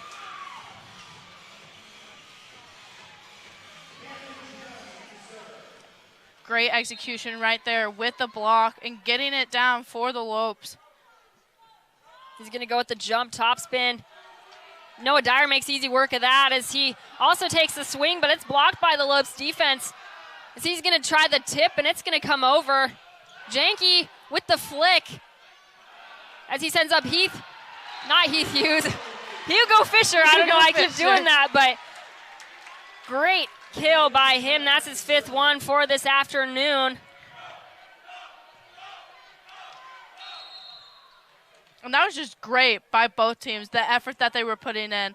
And again, this is what people want to see, the interesting back and forth. Unfortunately, that will be out by Camden, and the point will go to Pepperdine. But again, it is getting interesting, and I believe that the Lopes found their safe little comfortable spot. Noah Dyer is going to take the serve. Jump topspin up by Cole Udall. Great pass. Hugo Fisher once again back-to-back, well, sort of back-to-back kills. Yes. Proving himself early in this 3rd set as Grand Canyon University is up 3-1. Ian Fisher, Ian McLean, screwing up all the guys' names this afternoon, steps back to the service line. It's okay, we're all just very excited. We're heated too. JT Ardell, great direction from the middle. That'll be his 6th kill for this afternoon. And if you look down on the court, Diana, you can see that the boys are a little bit more lively than they were last time. Like, they got their head in the game right now. They're using visualization, and they do, again, they don't have as many service errors as Hugo Fisher, powerhouse, tries to show what he got again, but cannot deliver right there. I think they're gradually remembering that volleyball is a fun game, and yes, and that they don't need to enjoy be, it. They don't need to be all stressed out. JT Ardell is going to take the serve as he tries the standing float up to Hugo Fisher with the tip. But number 20, Austin Wilmot, with the direction, almost like a tip direction. That's really working. We saw Janke using that quite a lot in that 2nd set. It really worked for him, and it appeared to work for number 20, Austin Wilmot. That one's going to go out of bounds. Great look from Camden Gianni and Cole Udall. They both kind of like hesitated and looked at each other, but good communication right there. And again, with the timing. And now we're tied 4-4, Pepperdine and GCU. No one's above each other. We're tied. Hugo Fisher with the jump topspin serve. Up to number 20, Austin Wilmot once again, but he's going to hit that one out of bounds. The boys are pumped as they come off the bench, and GCU goes up by 1. It's 5-4. As I get a few last words by assistant coach over there. And Hugo Fisher up for the Lopes. He's going to hit that one out of bounds. That's going to be their 8th service error. Jacob Steele. Like we said, you've been hearing his name a lot. He is a very good freshman, is a force to be reckoned with, and he's going to develop well over the years for Pepperdine. Camden Gianni really stepping into that angle to receive that serve, and Janke actually taking some swings here today. He wanted to try something different than that tip direction we've been talking about. He's going to step back for that serve, and, you know, I'd like to see an ace out of him at least once in this game here this afternoon. Break that record for sure. And Christian Janke is such a versatile player. You got to love it. You just mentioned on previous sets how he was just all over the place, but he can be all over the place and help GCU out in many ways. That one's going to go out of bounds, hit by Alex Gettinger. Great look for the Lopes, communicating really well. They all screamed out. Yes. And Pepperdine seemed a little frustrated with each other after that one. As we got Christian Janke once again, hopefully getting that ace to break that school record. Classic jump topspin sends that one right into the net, as you can hear the crowd. Everyone goes, oh.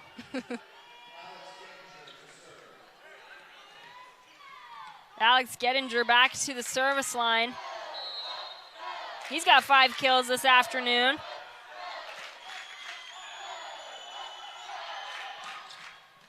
Cole Udall's going to receive that one very nicely up to Camden Gianni. He's going to try and hit that one down line. Not quite keeping that inside the perimeter. Alex Gettinger once again stepping back to serve that one for the Waves. And you know, Diana, I am always impressed how high these boys can jump. It is truly amazing, their athletic ability that is portrayed throughout these games. As great pull by Heath Hughes. Heath Hughes trying to deliver right there. Unfortunately, the angles didn't quite work on that second touch. If he'd got it maybe a few more feet off to the side, maybe Janke, I believe, with that third touch could have gotten it over. Great effort, though. You can't complain about a player who just gives it to his all right there. And Heath Hughes is definitely one of those, as they will get a free point due to a service error on Pepperdine's side.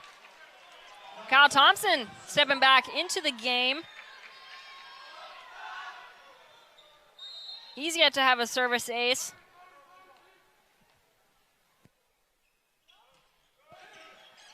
And Jacob Steele trying to run all the way over there. You can see a little boy down there was a little scared that was coming right towards him. But again, good effort on the Pepperdine side, especially Jacob Steele. He just stole that service ace from Kyle Thompson, getting that second touch. You can see the look of disappointment on Kyle's face. Noah Dyer with the direction. Good up by Hugo Fisher up to Camden Gianni. He's going to send that one, trying to hit that corner spot right in between that seam, but not working for him this afternoon. He's a little frustrated. Austin Wilmot steps back to serve. He's yet to have a service ace this afternoon. As we're all tied up at 9. Janke for Hughes up to Ian McLean, but timing didn't seem like there was much communication in between the setter and McLean. They're talking it over a little bit.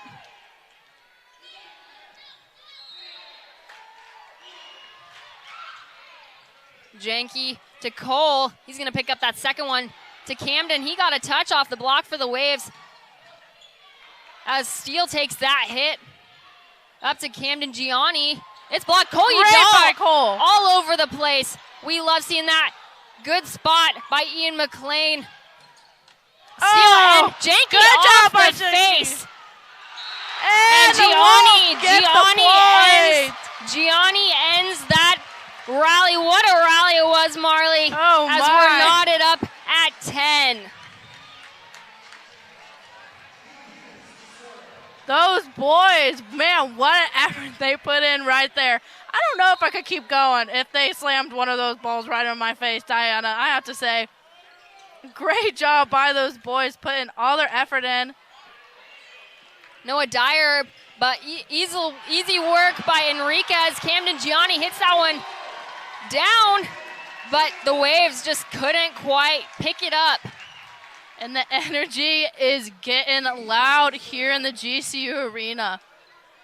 And that's what the boys need. You know, they need encouragement from the crowd as well. I think it factors in to the game for them for sure. Heath Hughes with the short serve. And great up by Enriquez, and it goes over, and it's in play. JT Ardell takes that one over. It's up to Heath Hughes, who got the one-hand set, and Ian McLean gets that one over. Noah Dyer, Enriquez once again picks that one up. Hugo Fisher sends that one over. Noah Dyer trying to end it, but Enriquez picks that one up. What a great effort from the libero, from the Lopes. It is rare that you see in men's volleyball someone get 3 digs in a row. I am absolutely pumped for him. Yes. You can see everyone's arms get thrown up in the arena right there. Very impressive by Enriquez right there. Joe Carla steps back to the serve. And that one's going to be sent out of bounds. Great look by Udall. Saw him go right over his shoulder. He was watching that one, though. Ready for it. And once again, Diana and I are standing on our feet. I don't know how you could be sitting down after those last 2 plays, as it is heating up here in the GCU arena. Great block. Dyer with the hit, picked up by Janky, and he's going to try and get that one over. He tries for the seam, doesn't quite get it down. Steal on the back line. Great spot for him. Lopes defense couldn't quite get it, as that's a tough seam to work with. Jacob Steele really bringing the heat once again. Both the boys really want this win, and they are showing this as we have Noah Dyer at the line for Pepperdine. Gianni picks that one up to Hugo Fisher. Little communication error, but Pepperdine's able to send it over. Cole Udall out to Janky, and he puts it right in some really congested traffic. A little bit of communication errors by the Waves. He comes away with that kill. That will be his 8th kill for this afternoon. Camden Gianni's got 9. Janky just got his 8th. Hugo Fisher's got 6. Kyle Thompson's got 5.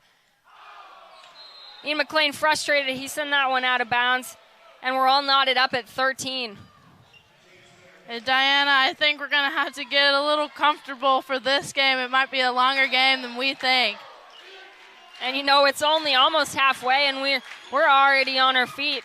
It's going to be an exciting rest of the third set. Hugo Fisher sends that one down.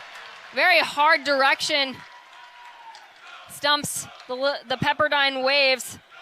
And it seems like Hugo Fisher has stumped Pepperdine quite a bit here this afternoon and has just been knocking down ball after ball, and great blocks as well. Hopefully control the serve a little bit. As Dyer's going to go from the back row, it's going to be able to be He pulled by goes over! That's going to be an ESPN moment right there.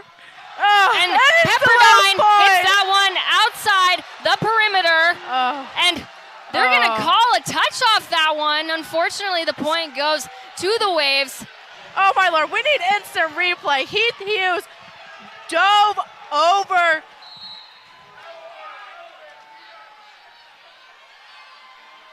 And it is getting heated here in the arena. Steele with the serve up to Heath Hughes. Janky hits that one right off the block. Pepperdine able to return that one. As Pepperdine hits that one into the net. What an unfortunate mistake by Alex Gettinger. Oh, my Lord. But man, oh man, we're going to take a media timeout. Me and Marley are going to talk this one over. When we come back, you're watching GCU men's volleyball right here on GCU TV. As a kid, I always dreamed of being a Division I athlete. GCU supported that dream, and they also allowed me to get an education. So when I came to GCU, I was able to transfer enough credits in to fast track my education. So I graduated in 3 years with a master's, and I did it debt-free because I had athletic and academic scholarships. I'm Mackenzie, and I earned my MBA from Grand Canyon University. There's thunder in all of us. Come find your purpose at Grand Canyon University. Welcome back inside the GCU Arenas. It's an exciting halfway point for the Grand Canyon University Antelopes and Pepperdine Waves. Marley, we just saw an excellent save by setter Heath Hughes. He dove over the score table to retrieve a shanked ball, and maybe that could be an ESPN moment. Yeah, I would think it would be an ESPN moment. I thought we almost saw an ESPN moment during UCLA, and then Heath Hughes just freaking dives over the scoreboard over there. As you can see, the girls down there who he dived over are talking over, a little shook up, but great job by Heath Hughes right there, as the boys are still laughing about it as well down there on the court. And now we have Christian Janky up for the Lopes for the serve. Very tight game. Obviously, as the Lopes are up 15-14. Janky looking to break a record this afternoon. Almost right there. As Alex Gettinger hits that one off the Lopes block and gets his 4th kill of this afternoon. Strong block right there by GCU, however. And they're wiping down the court currently right now, so no one trips up and slips.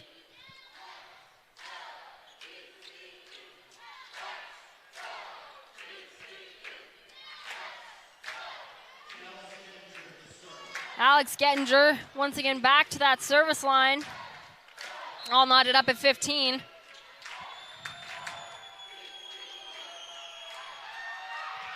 He's going to go with the jump topspin, hits that one out of bounds. Lobes go up by 1, it's 16-15.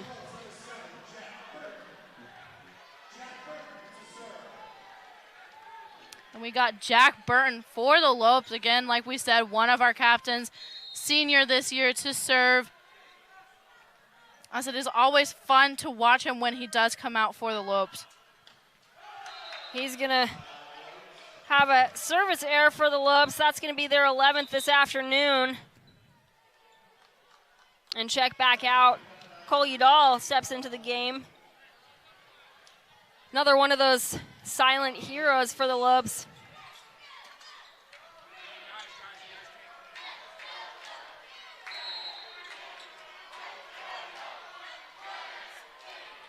Rob Mullahay is going to send that one over for the Waves. It's up to Camden Gianni. He's going to get the touch off the block. Point goes to the Lopes. They're up 17-16. And there's our hero of the night for GCU. Stepping up for the serve for GCU.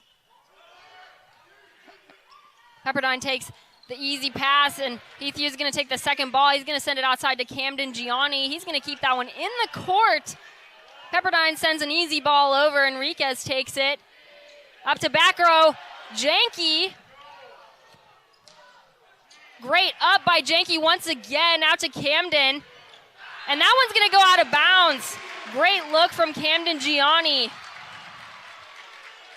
And another one of those silent heroes that we have on our team is Enriquez. Avery Enriquez, just like you said, he had 3 digs in the same play. It was amazing, the effort and talent that was showed right there by Enriquez. So props to him. In the net. JT Ardell hit that one in the net. Lopes pretty ecstatic about that. Waves need to talk it over. Lopes are up 19-16. You're watching GCU men's volleyball right here on GCU TV. It takes grit and determination to lead a Division I team.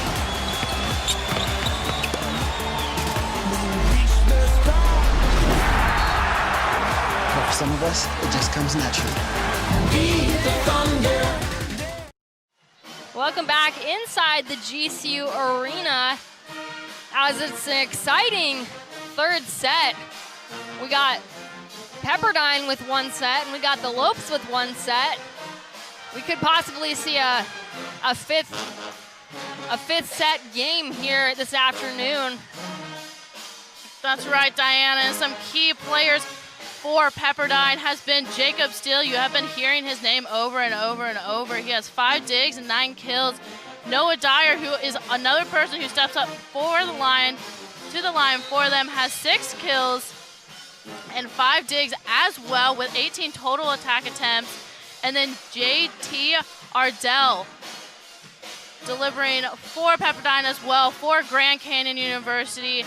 Camden Gianni is someone who has been dynamic. Christian Janke and again Hugo Fisher up there with those boys. Heath Hughes takes the serve up to Noah Dyer. Great direction, sends that one right in front of the 10-foot line.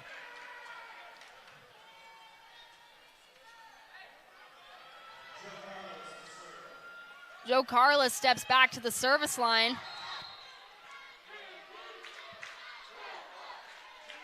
Janke to Hughes, up to Camden, and man, he is on fire, Marley, from that right side position. Normally he's an outside, but I think Worley's kind of trying to switch things up, give the Waves a little bit of trouble. That's right, you want to confuse your opposing team when you can. And again, Camden Gianni is one of those versatile players that if you watch and if he studies, he could probably do anything you ask him to do, and he'll give it all his heart as well. Lopes are happy to have him for the next 3 seasons, not including this one, as he is just a redshirt freshman. Dyer back to serve, topspin to Janke. Out to Hughes. He's going to be blocked by JT Ardell. And we mentioned JT Ardell and Hugo Fisher battling it off right there as they are top players for each team.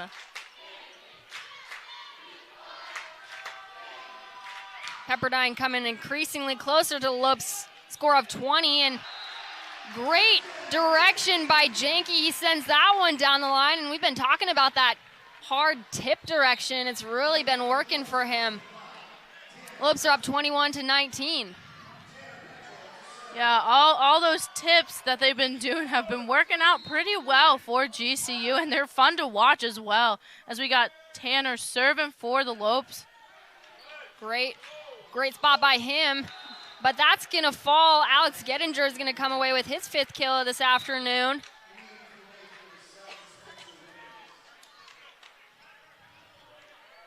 Spencer Wickens checking into the game. He's going to take the serve for Pepperdine. It's getting close, Marley. It is getting close. 1-point game, 21-20 at GCU, as they kept it alive right there. Wickens outside to Pepperdine's outside number 14, Alex Gettinger, coming away with another kill, almost back-to-back kills. He's got 6. And that was very well executed. They could see that there was no one over there on that side of the court, and they dropped it right down, knowing that the GCU Lopes could not get there in time. They're certainly using all the tools in their toolboxes. This game's getting very close. It's 21-21.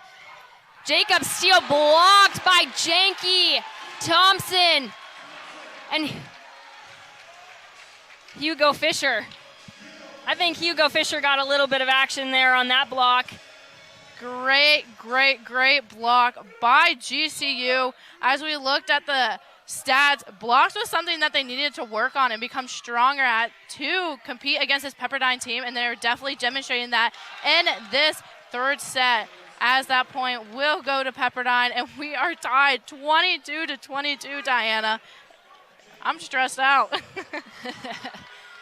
Most definitely. I know a lot of the Lopes fans are getting on their feet, as this will be an exciting conclusion to this 3rd set. Steele steps back to the service line, topspin right to Camden, makes easy work of it. Out to Janke, he sends that one down the line. There's going to be a touch on that block. Point goes to the Lopes. It's 23-22.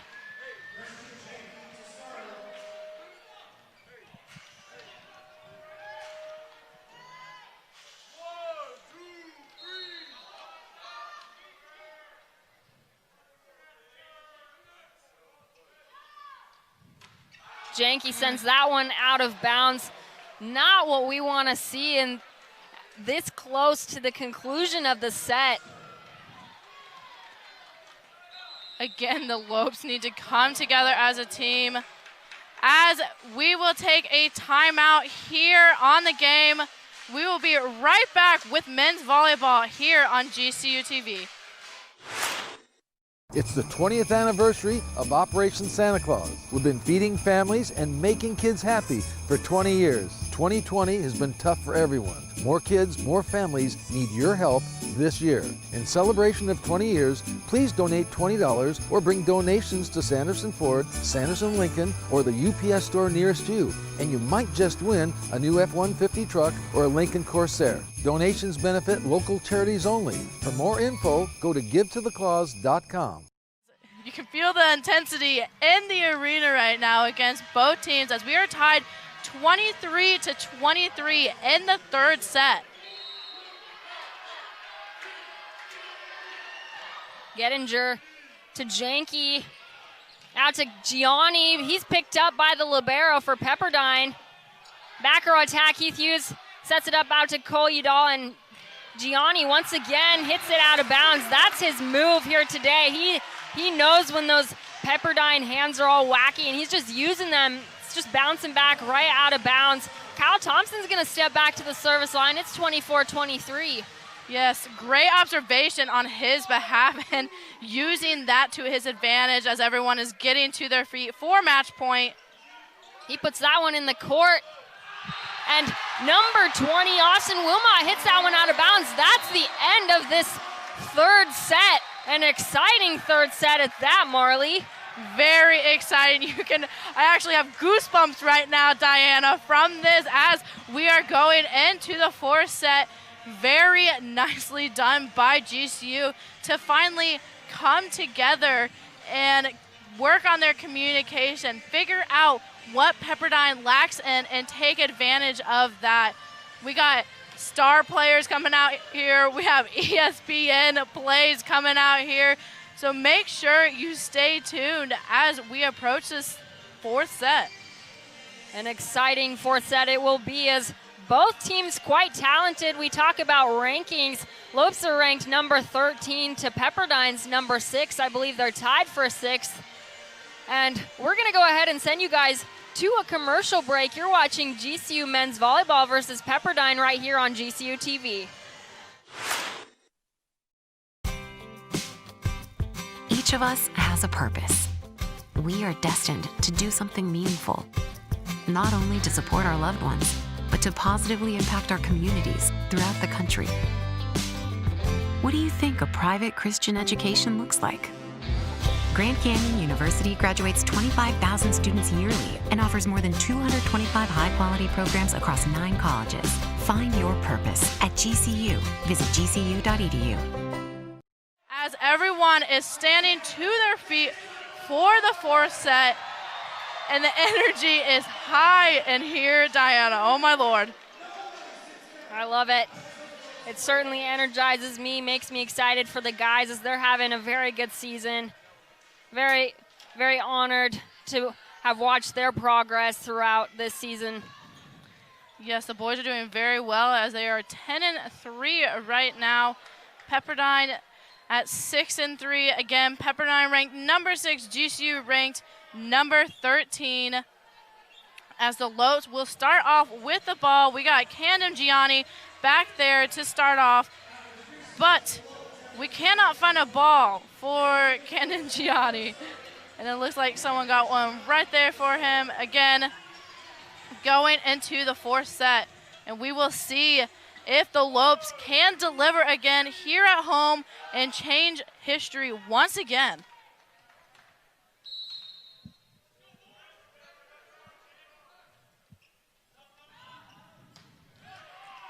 Camden Gianni with a service ace.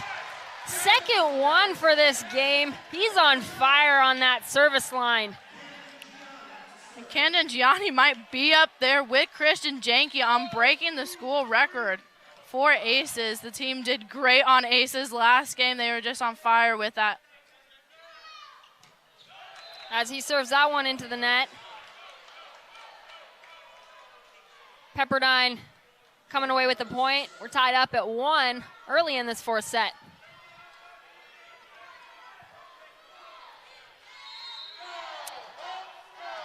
We got number 3, Joe Carlos, freshman for Pepperdine, setting right there. Hugo Fisher sending that one short. Libero able to pull that one out of the net. Heath Hughes taking the first ball. Saw Cole Udall take that second one. Seen a lot of out-of-system action. Cole Udall gets the touch, but not able to pull that one back to where one of his fellow teammates could keep it in play. And Diana, the boys really going to keep their head in the game for this set. Joe Carlos back to the service line. He's going to send that one up, and it looked like possibly Heath Hughes got that, what we call a pancake. Pancake. It's my favorite term in volleyball. It seems like Heath Hughes is doing a lot of pancakes today all over the place, Diana. Totally, for sure. Carlos with the serve. Out to Janke, and he sends that one. Stuffs it right in between that Pepperdine wave block.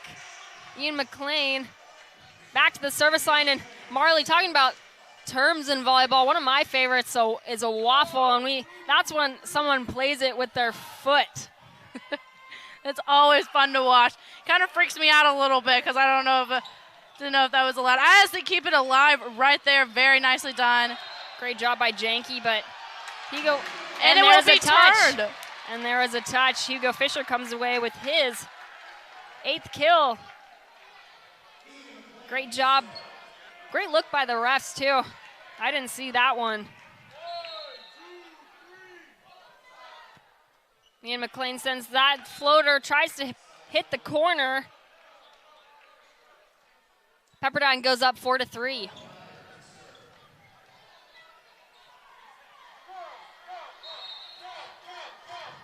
Dyer back to serve. He's going to go with the top spin. Janke to Camden Gianni, back row attack. Talk about a jump on that guy. Yes. He's just a very impressive athlete. And as most people know about his story, just the way how he has come back so strong, it is amazing and he is unbelievable. Not to mention he probably has the sickest pair of kicks on the team. Not sure if you guys can see that. They're very, very shiny down there on the court. You definitely can tell when he's coming for that back row attack because you see his shoes first. See him running up there. Sat out by the Lopes.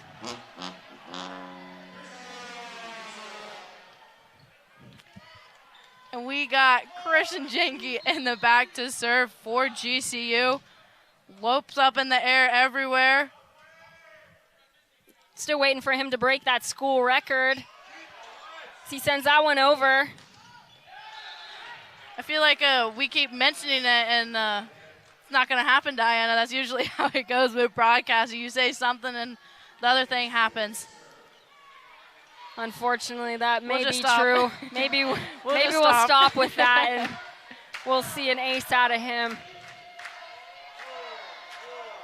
Jacob Steele back to serve.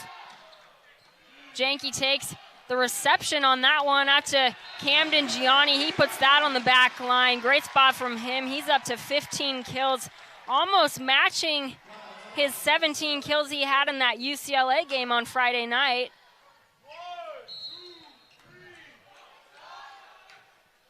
Thompson taking his time back there on the service line. He's going to put a floater in. Lopes blocked that one. Gianni knocks back down. He's got 2 touches in a row. Finally gets the point on the second one. Lopes go up 7-6. Gianni just delivering for the Lopes here this afternoon. Again, like Janke, he's someone who can go all over the court and deliver. Thompson. Back to Steele. That's going to go out of bounds. Kyle's pumped about that because he gets to send another one over from the service line.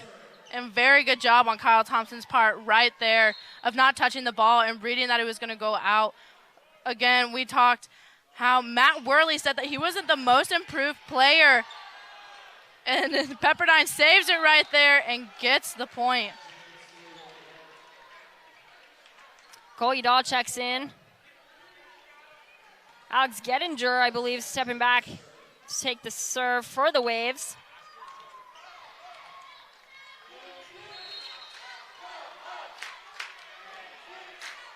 Very close game here in this 4th set. GCU is still up by 1, but he's going to send that one out of bounds, and they're going to go up by 2. It's 9-7. Fun fact about Alex Gettinger, who just served. He is a junior. He actually just picked up basketball and wiffle ball on the side of playing volleyball as well. Dyer sends that one down. And Marley, I'm kind of surprised. I just found out recently that Pepperdine's located right on the coast in Malibu. I'm surprised a lot of these guys don't surf. Oh, yes. If I could surf, I'd probably be out there all the time, especially in Malibu. Very nice over there. Gianni takes that one to Cole Udall. He's going to send it back to Gianni. He's going to put that one in a great spot. Great open corner. Lopes go up by 2. It's 10-8. And Diana, you can't ignore the fact that Gianni has been reading the court and has been reading Pepperdine so well. He sees that open opportunity, or he learns from past plays, and he just knocks it right down where it's needed to. He's having a great weekend as he's up to 17 kills. Hugo Fisher picks that one up. Out to Janke. He sends that one into the Pepperdine block. Once again, using and utilizing the hands of the Waves player. They're having a little bit of an issue on keeping their hands directed inside of the court as Janke tooled that one out of bounds. Gianni. Out to Dyer, great look. Definitely a hard ball to dig. That's his 9th kill.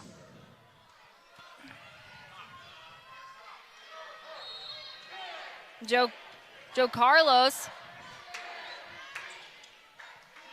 Janke. Out to Janke again. He once again uses the hands of the Waves players. He's going to come away with another kill. That's his 13th.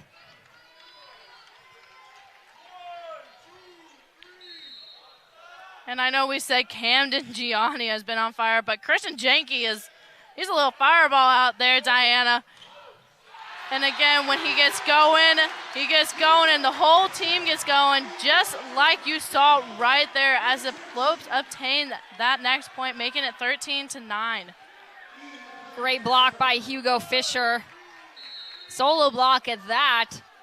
Ian McLean steps back to the service line. Camden Gianni trying to get a hand on that one. Point goes to Pepperdine. GCU is still up by 3. It's 13-10.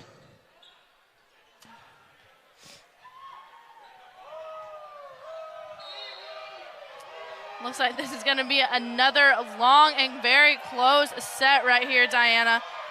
GCU could win it if they come together and dominate. It is knocked straight down. You can see the boys on the sideline trying to resuscitate each other as they are just starstruck over that play. Here, Janke in the house. That's what our fellow commentator Kyle likes to say about Janke, as he is another one with a very large vertical. Hugo Fisher sends that one over.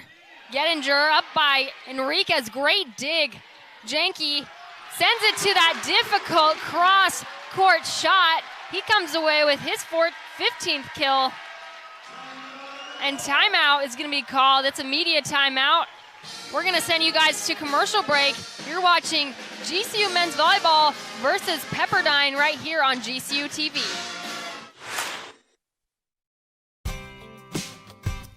Each of us has a purpose. We are destined to do something meaningful, not only to support our loved ones, but to positively impact our communities throughout the country. What do you think a private Christian education looks like? Grand Canyon University graduates 25,000 students yearly and offers more than 225 high-quality programs across 9 colleges. Find your purpose at GCU. Visit gcu.edu. A lot of key contributors, but let's talk about Avery Enriquez. When he gets on that court, he makes dig after dig. He currently has 8 digs. And then we talked about Heath Hughes as well. He has 40 assists. And then Camden Gianni with 17 kills and Christian Janke with 15. And we talk about those boys always go back and forth with their numbers. They are just amazing when they play together.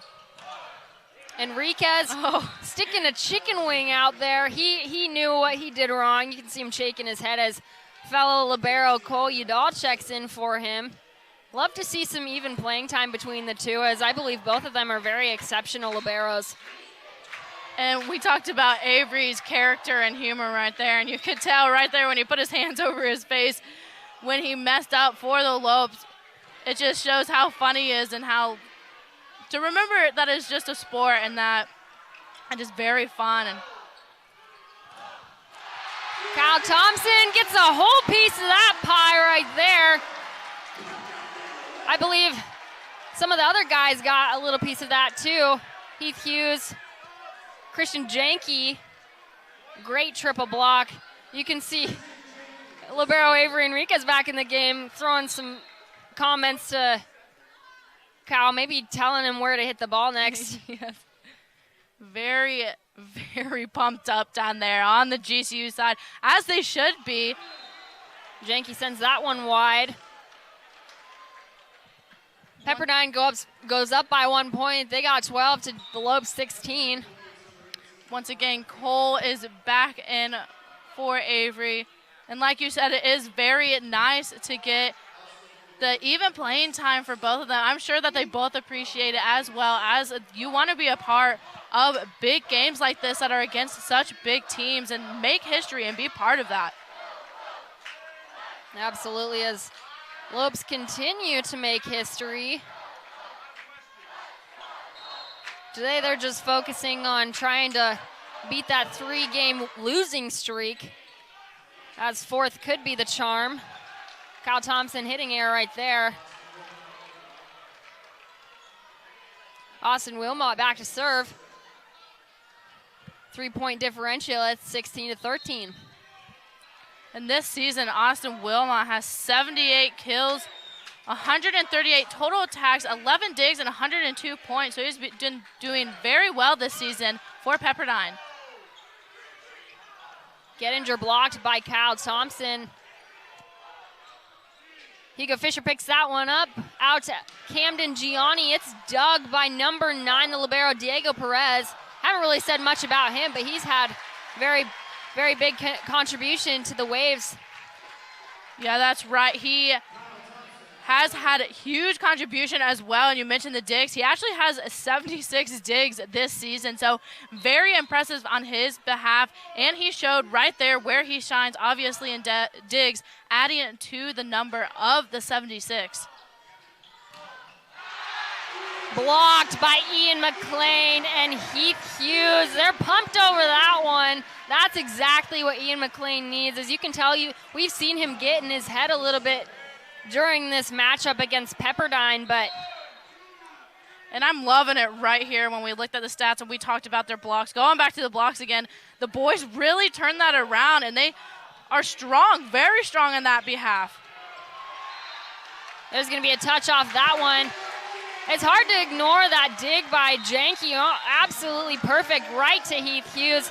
The Waves need to talk this one over. It's 19-13. You're watching GCU men's volleyball right here on GCU TV. As a kid, I always dreamed of being a Division I athlete.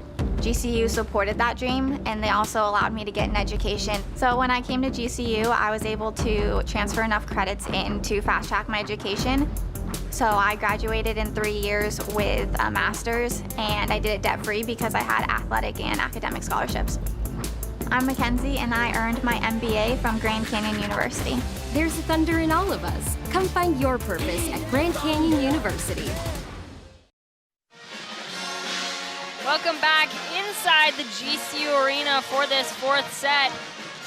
And Marley, we were just talking about how we almost don't have enough time to talk about all the good things that we're seeing on the team. We're seeing some great net defense, some great serving, great digs on both sides, actually.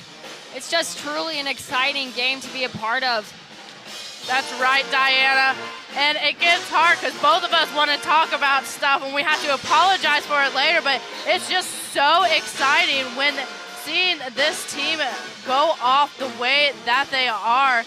And you can see on the court that they are starting to loosen up. And remember that this is a fun thing, and they need to just learn and develop and be in the moment right now during this game. And we got Kyle Thompson in the back, Killer Kyle as we call him now, serving for the Lopes. He's going to go with the floater. And number 1, we haven't seen him much in the game, but that'll be his first kill this afternoon. Scott Salon. That's right, Scott Salon. He is a freshman from Las Vegas, Nevada. Last game, he was a big contributor. He had 4 kills, 10 total attacks, 2 digs, and 4.5 points to contribute to the team. And he actually had some fun facts as well. one of the really interesting ones is Pulp Fiction is his favorite movie, Diana, which a lot of people would not find to be their favorite movie. However, I am up there with him. That is my second favorite movie. So I cannot disagree with that. Lots of fun facts. You can check those more about these Pepperdine players on their athletics page. What? They kept it alive right there. Great save by them. Camden Gianni trying to end this play. Heath Hughes getting a piece of that, and they're going to keep this one in play. Great job from their defense, struggling to keep it alive. Janke wants to end this play from the back row. He gets the kill. That will be his 16th kill.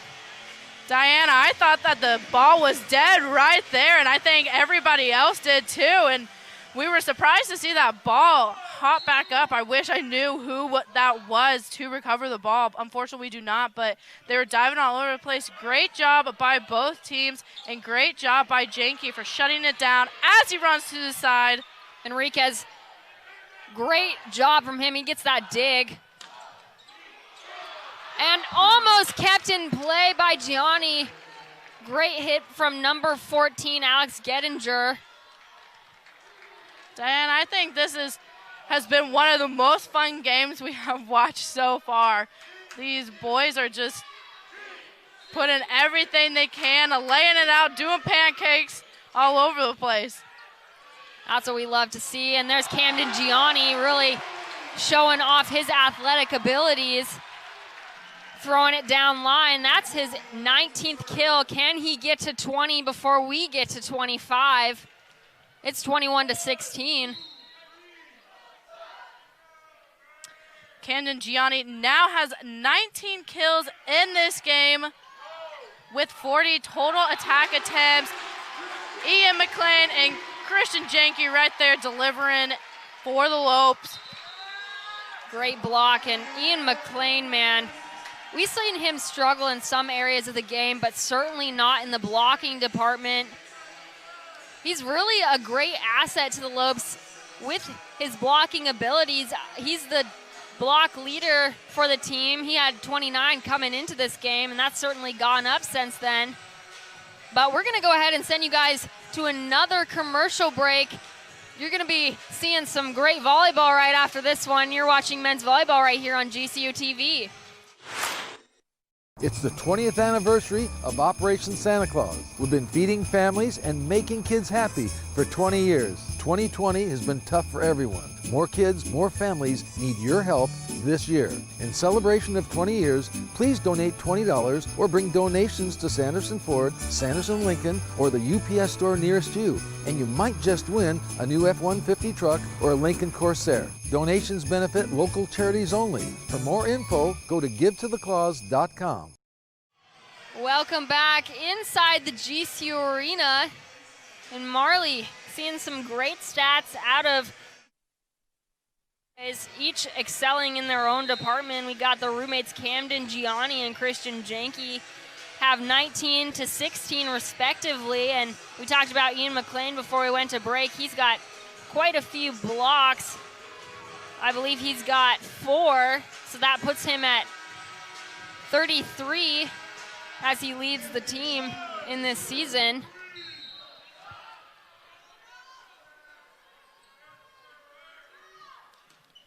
Gianni to Diego Perez, out to Gettinger.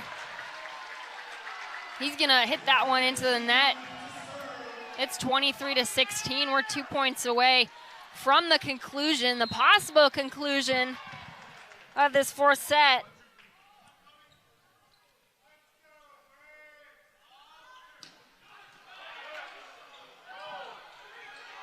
Dyer hits that one right into the hands of Ian McLean.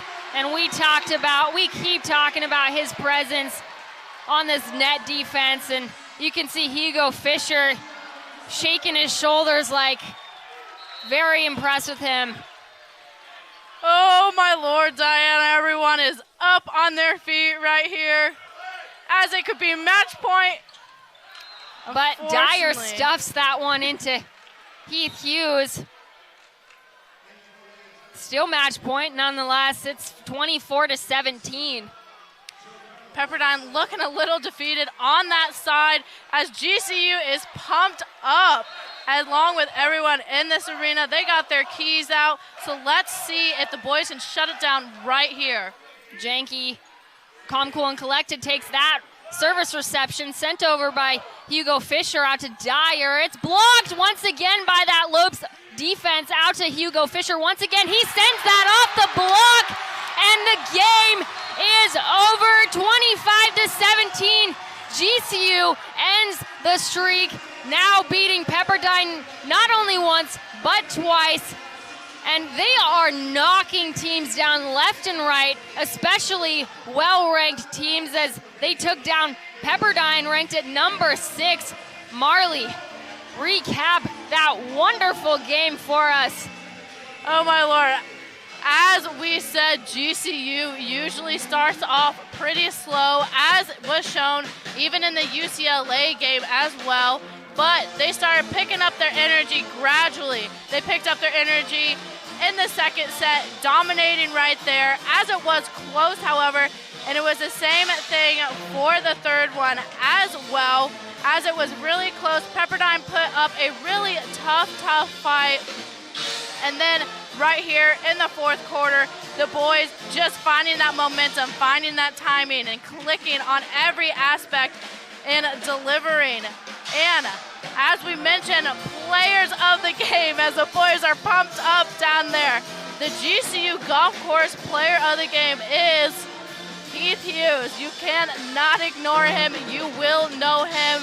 And if you have the opportunity, go back in the third set and watch that amazing dive by Heath Hughes that we want to make on ESPN. He is a hard worker, and do not forget about who he is, because he will make you remember Diana.